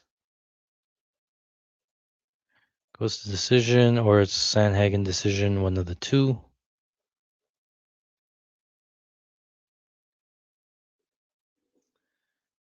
Patty BSD.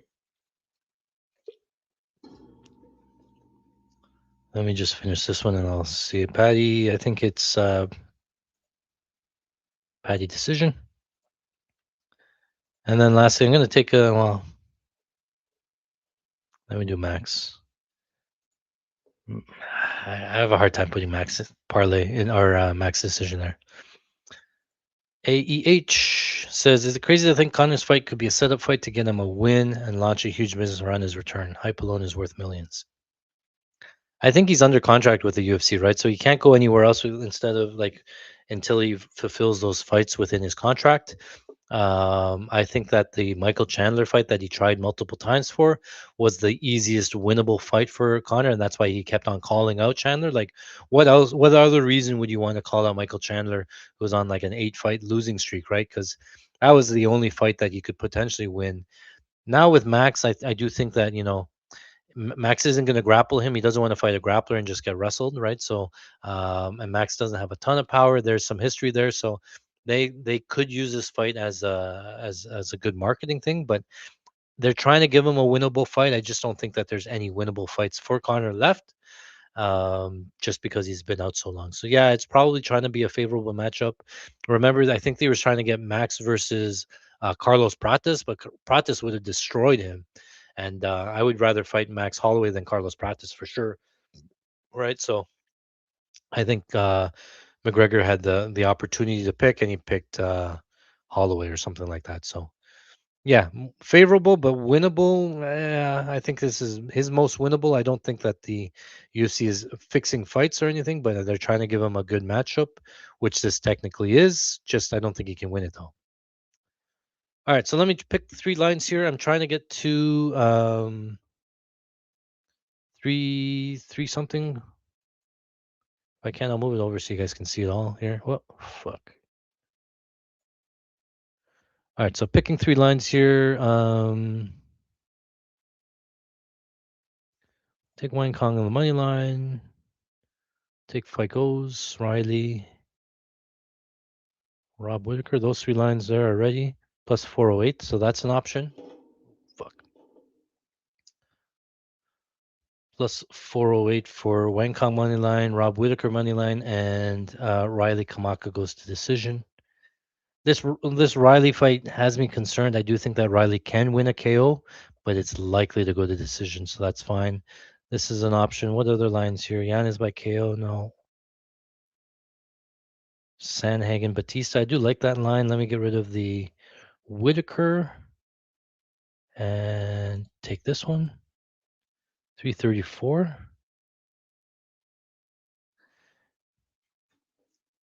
Boys, are we more confident in Whitaker or are we more confident in Riley going to decision? Any other lines here? What else?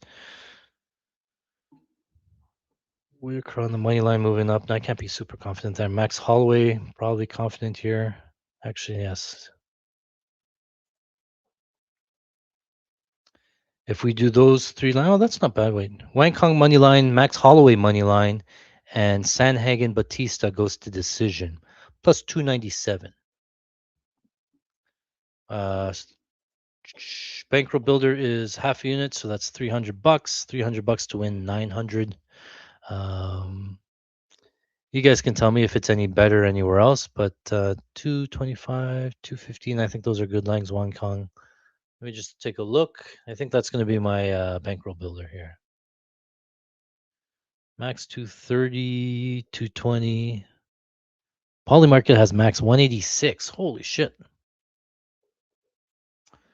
Wang Kong is again 117. Yeah, I doubt they're going to get better. I'm just going to play this.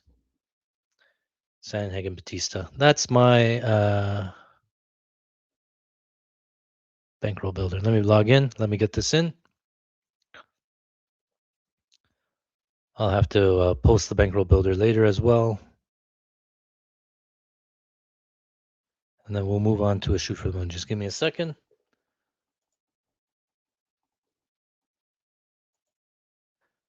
Alessandro Costa KO. Yeah. Possible. Possible.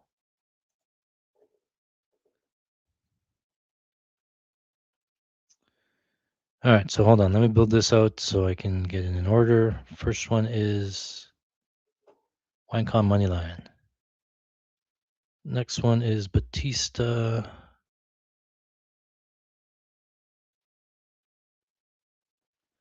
Fight goes to decision, yes. And then there we're going Max Holloway. All right, 297, close enough. Half a unit, we'll go 310. Make a round. We'll do 300. That's fine. 300 to win 900. 900 profit. Triple your money, and that one's in. Okay, let me take a picture, and I'll have to post it. So this is what happens. I place it on FanDuel, right? It's in. And now I'm going to have to take a picture and then post it directly into Patreon, and then it'll get updated into our tracker as soon as I finish the stream here. All right, so that one's in. Let's go shoot for the moon. Shoot for the moon is more like plus 3,000, some like long shot ones that are super live here. So let me see. Luke Riley points. Okay, we can, and I don't like to mix the bankroll builder for shoot for the moon. So if I take the Holloway fight, those ones are out for the next one. I try to mix up the fights with something else here, right? So, shit, not liking a ton.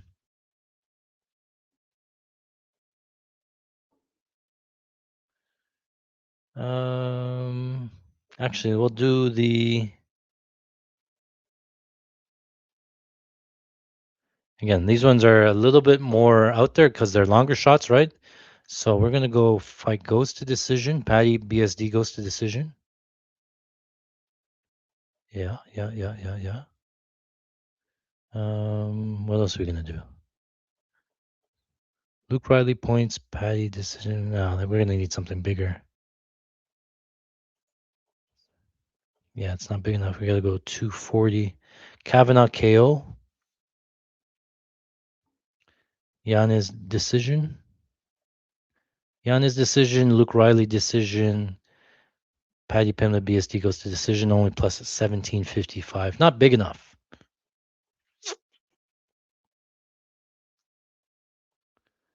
Basharat points. If we did Durden goes to decision plus 134 instead of the over 2.5. Casa KO, Patty sub, Riley decision.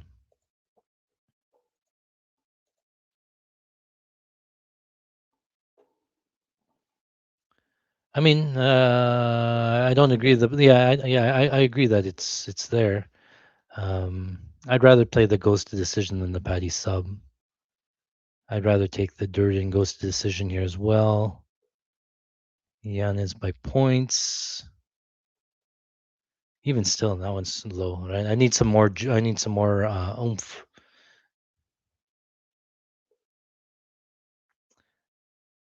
If I take out goes to decision, I take Patty decision. There's you're gonna get it there.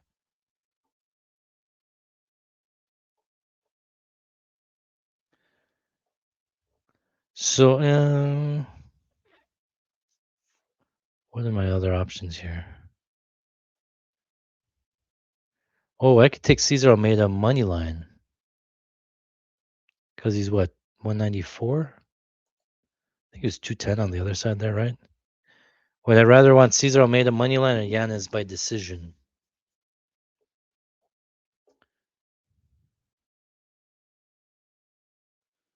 Caesar here, Patty there.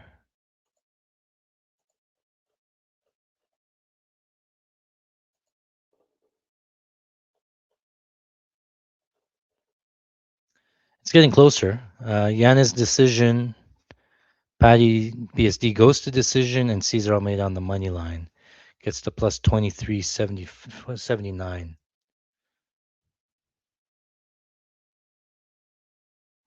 Sandhagen by points already have. Loner by KO.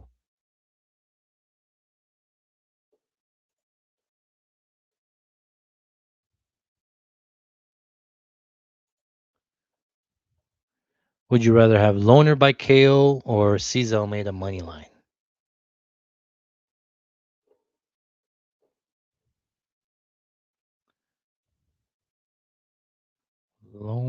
Lonnie. I don't know about Yanis points either. So maybe we do Cesar Almeida money line. Patty goes to decision. Lonnie by KO. I think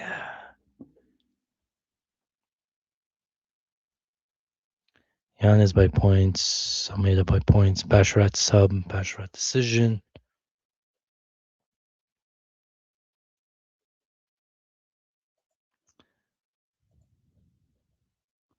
Can't do that one. I like Lonnie Kavanaugh. I just don't know if he's going to KO him, right? Like, Brendan Royval can be historically pretty durable. I think that his chin's gone, but I'm not confident here. I like the Almeida pick, plus 194, just money line. I like this Patty BSD goes to decision, plus 172. Oh, you know what? You guys aren't going to like this one.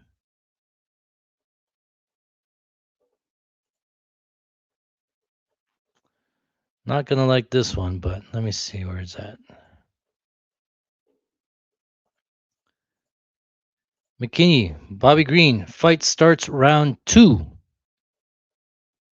Instead of Kavanaugh decision. 24-18.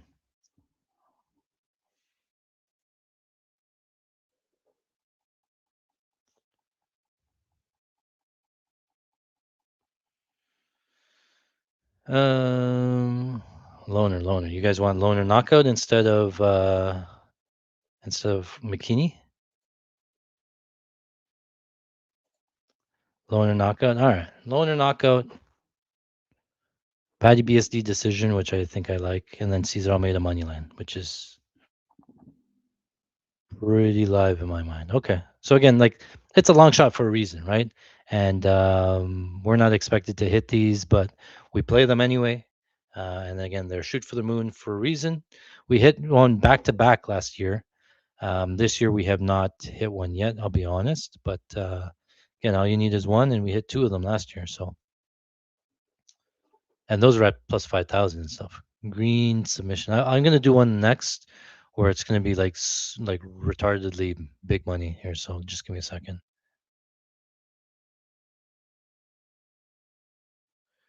Might as well do Bobby Moneyline, same game parlay with Terrence round two start. Yeah, we could do some same game parlays. Let me get this one in. Shoot for the moon. Which one's the first? Patty, Damien Pinas, Almeida. So Cesar Almeida on the money line. It was 210 on DraftKings, wasn't it? Cesar Almeida.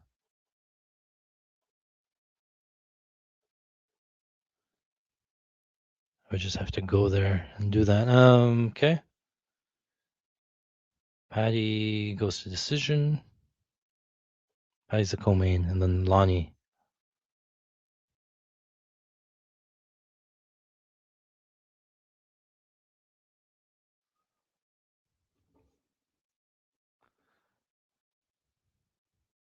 Okay, method of victory, Lonnie KO. And then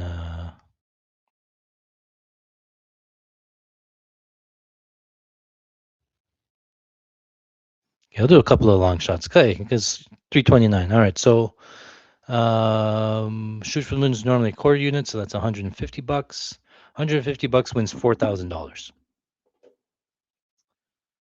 Why not? Shoot for the moon, Almeida money line, Loney Kavanaugh by knockout, and Patty BSD goes to decision. 150 bucks turns into $4,000.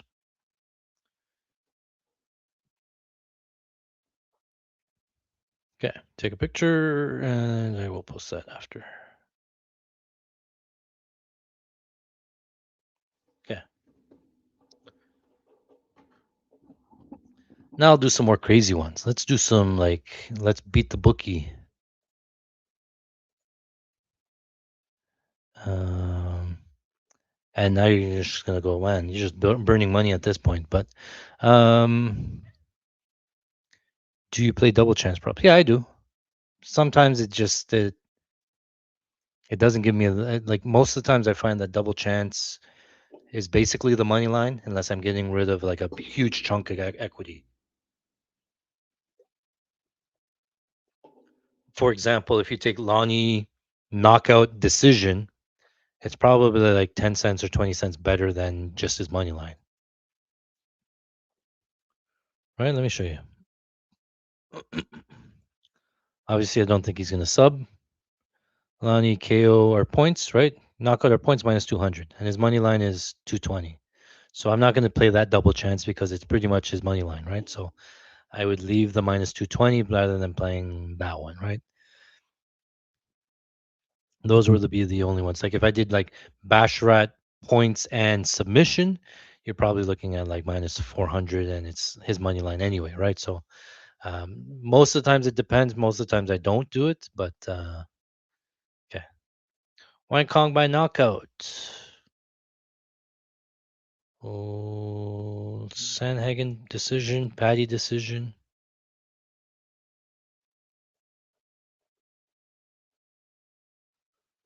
Almeida decision.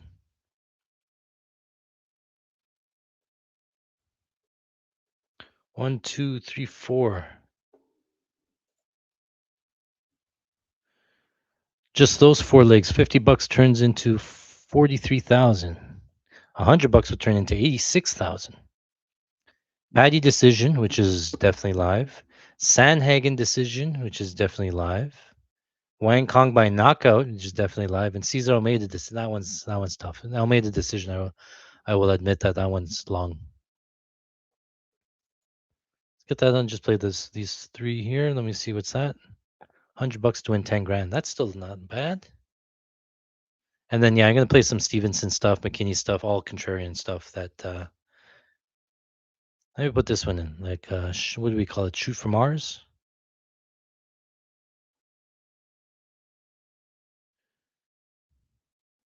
This is where we go, not overboard, but we try to put some big parlays in. Sometimes we hit, sometimes we don't.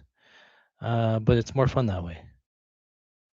Wang Kong knockout plus 600. That does sound long. And that was Sandhagen decision, which I think it's possible.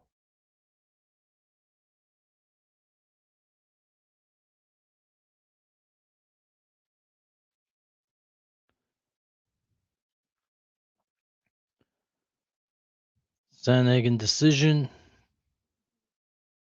And we're doing Paddy decision.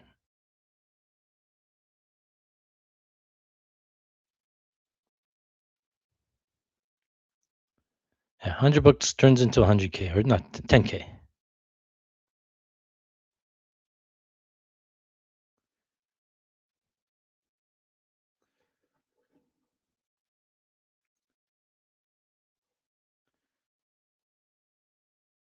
Wager, take a picture of that one. All right, Millie Maker. Let's do a Millie Maker. That's going to be kind of crazy here.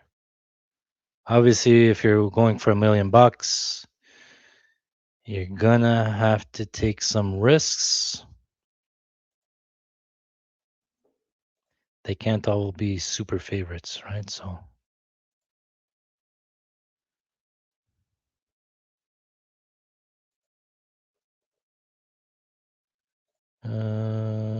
we can even play some 2-3s in here. You know what? Let's do some. It's FanDuel. Let's do 2-3s. Let's do some 2-3s.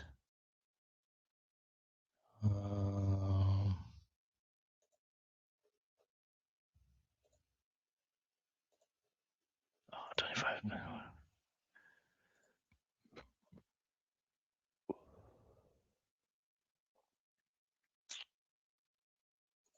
Here, let's take out Holloway and Whitaker. Okay. So now we're gonna go crazy here. We're gonna take Bobby Green knockout rounds 2-3, right? If Terrence McKinney gasses, Bobby Green's definitely alive for knockout late. Alessandro Costa knockout 2-3, right? Based on low kicks. Cesar Almeida knockout 2-3 based on low kicks. Those are only 3 legs. I think you go Wang Kong. Even what's Wang Kong 2-3? This is literally burning money, so don't follow if you like money. But plus 1,200. Yeah, that's fine. 4 legs. What do you need? 50 into a million? What? Oh, we only need one more. 5-team parlay with Zach Reese. Can you imagine a Zach Reese sub 2-3?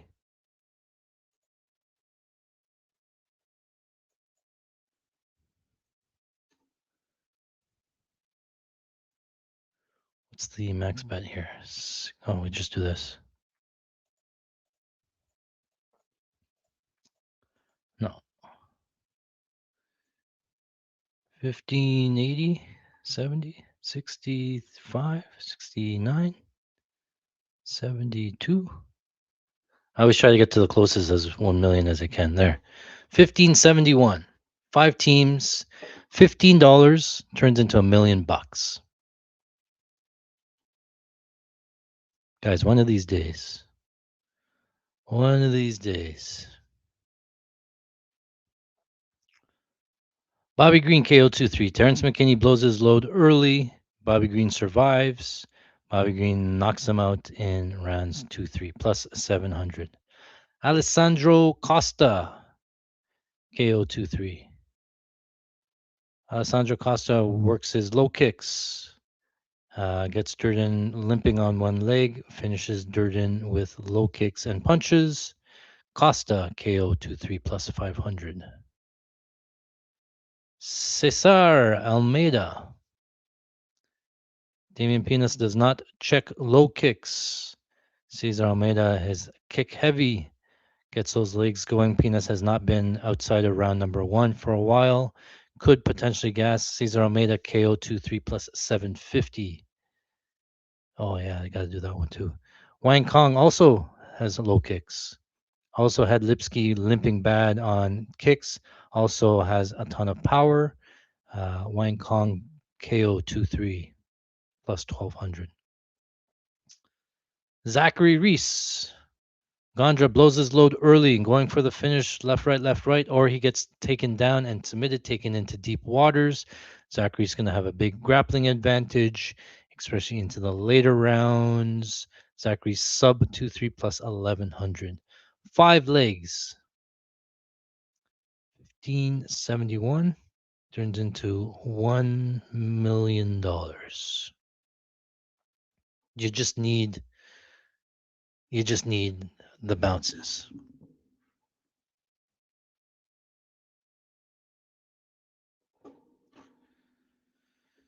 All right, so those ones are in. Let's do another one.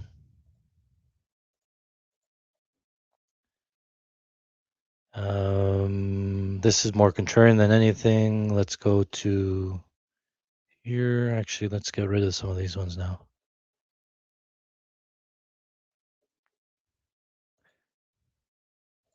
Don't bet more than you can be afraid to lose, but you know what? We could lose $15. I've spent $15 way worse. Let's just take some decisions here. So Gable Stevenson, we're gonna take fight starts round 2 plus 260. We're gonna take McKinney. Fight starts round 2. These parlays gonna look super. After we hit it, they can be like that would look so obvious. I don't.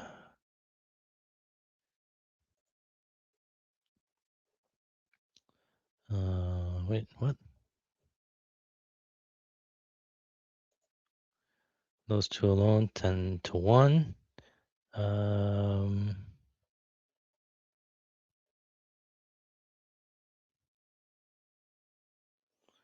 Yeah, I do want to have some max decision in one.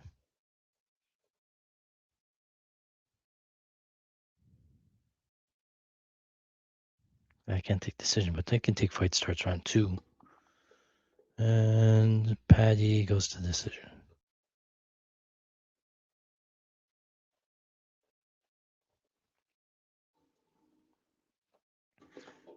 Patty BSD goes to decision plus 172, which I think I like. Could I put a 6-strike one together or takedown ladder? I don't have my DraftKings up and running right now. Otherwise, I would. And I have already played a couple of 6-strike lines that were already posted over to Patreon. So I think I'm good with 6 strikes. Now I'm just doing burning money exercise here.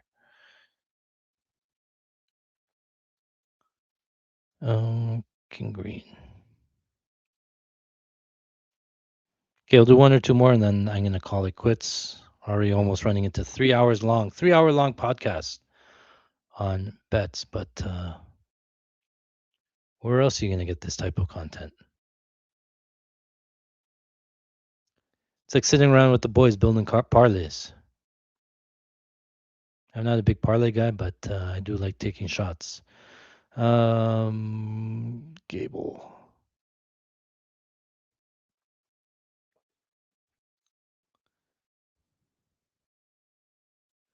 Every time at the end of the night, I look at like the actual results and I'm like, you know what? If only I just put in the right combination. Like everything like is super straightforward. It's just about putting it in and just putting the right combination of stuff, right? So, um, yeah, take a couple of shots, eventually hit them. You know how many times we've been super close to winning big money here. Just 1 second, Cable. Anything else you guys need? One more milli, make it. You want a different long shot? before I head out, I can do one more. Okay, here we're doing Green Terrence McKinney starts fight starts round 2. We're doing Gable Stevenson fight starts round 2. And we're doing Patty Pimlet BSD goes to decision. We don't need a winner, we just need some time. $100 turns into $3,000. I actually have a 40% profit boost, so I'm going to try to boost something up to $1 million.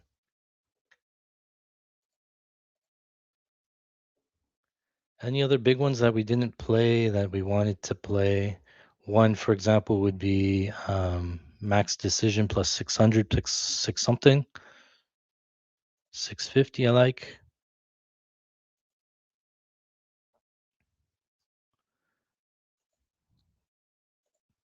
Cost of KO is plus 220. I guess yeah. Okay. Oh, we played the 2-3, but yeah, okay. Basharat KO. Do you guys think Basharat KO is live? Venus round 1. Like, yeah, I'm looking for like longer odds, right? So Kong Wang KO is obviously in there because it's like plus 600. You need long ones to build up fast, right? Almeida decision. I play Almeida decision.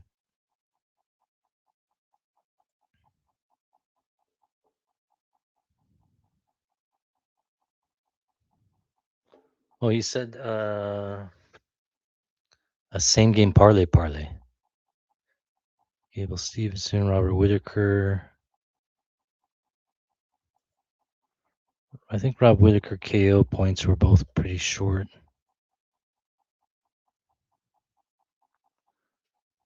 Kai Kamaka decision. Can Kamaka win a decision?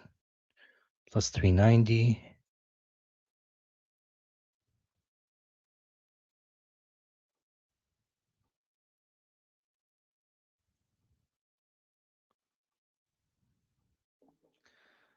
Um,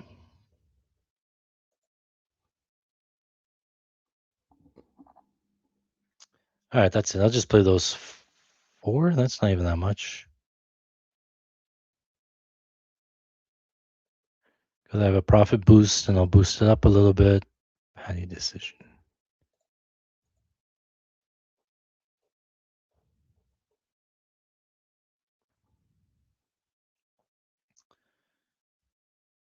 All right, boys, I'm just going to finish up this one here and then I'm going to call it quits. Again, you can catch me at patreon.com/fighting stats. My name is Art C. Been doing this for a while. Obviously, just focus on UFC. Anybody that does everything else, I don't know how they do it because I barely have enough time just doing UFC throughout the week because I watch a lot of tape, watch a lot of breakdowns. Again, I do a lot of this stuff behind the scenes. If you take a look at our chart. I'll post this on our Patreon soon, but we have a whole matrix of like confident bets, actual bets, predictions, things like that, that you can get over on our Patreon side. And yeah, on Saturdays, I will be live streaming, live betting, where we share a screen, we live bet. I will share our actual, like sometimes I share my polymarket screen. And then when I hit the bets, I'll tell you what I'm looking for specifically. Oh, that guy's limping or the leg kicks are adding up, sort of thing. And then I'll start firing them. I sort of give out when I make the plays, and then we track them, same sort of thing, right? And we kill live betting. So Saturday, I'll be around somewhere doing something live betting, but I'll set up the screen to my Patreon folks. So don't worry about that. I'll be around, and then all the best there. So enjoy it, guys. UFC 329. Conor McGregor's back. A lot of casual fans, a lot of watch parties, things like that. So spread the news, spread the word, let them know where they can find me, where you can find some good information, where all the best bets for every single fight you might find. So again, all the best, boys. Thanks for hanging out with me, and we'll see you guys next time.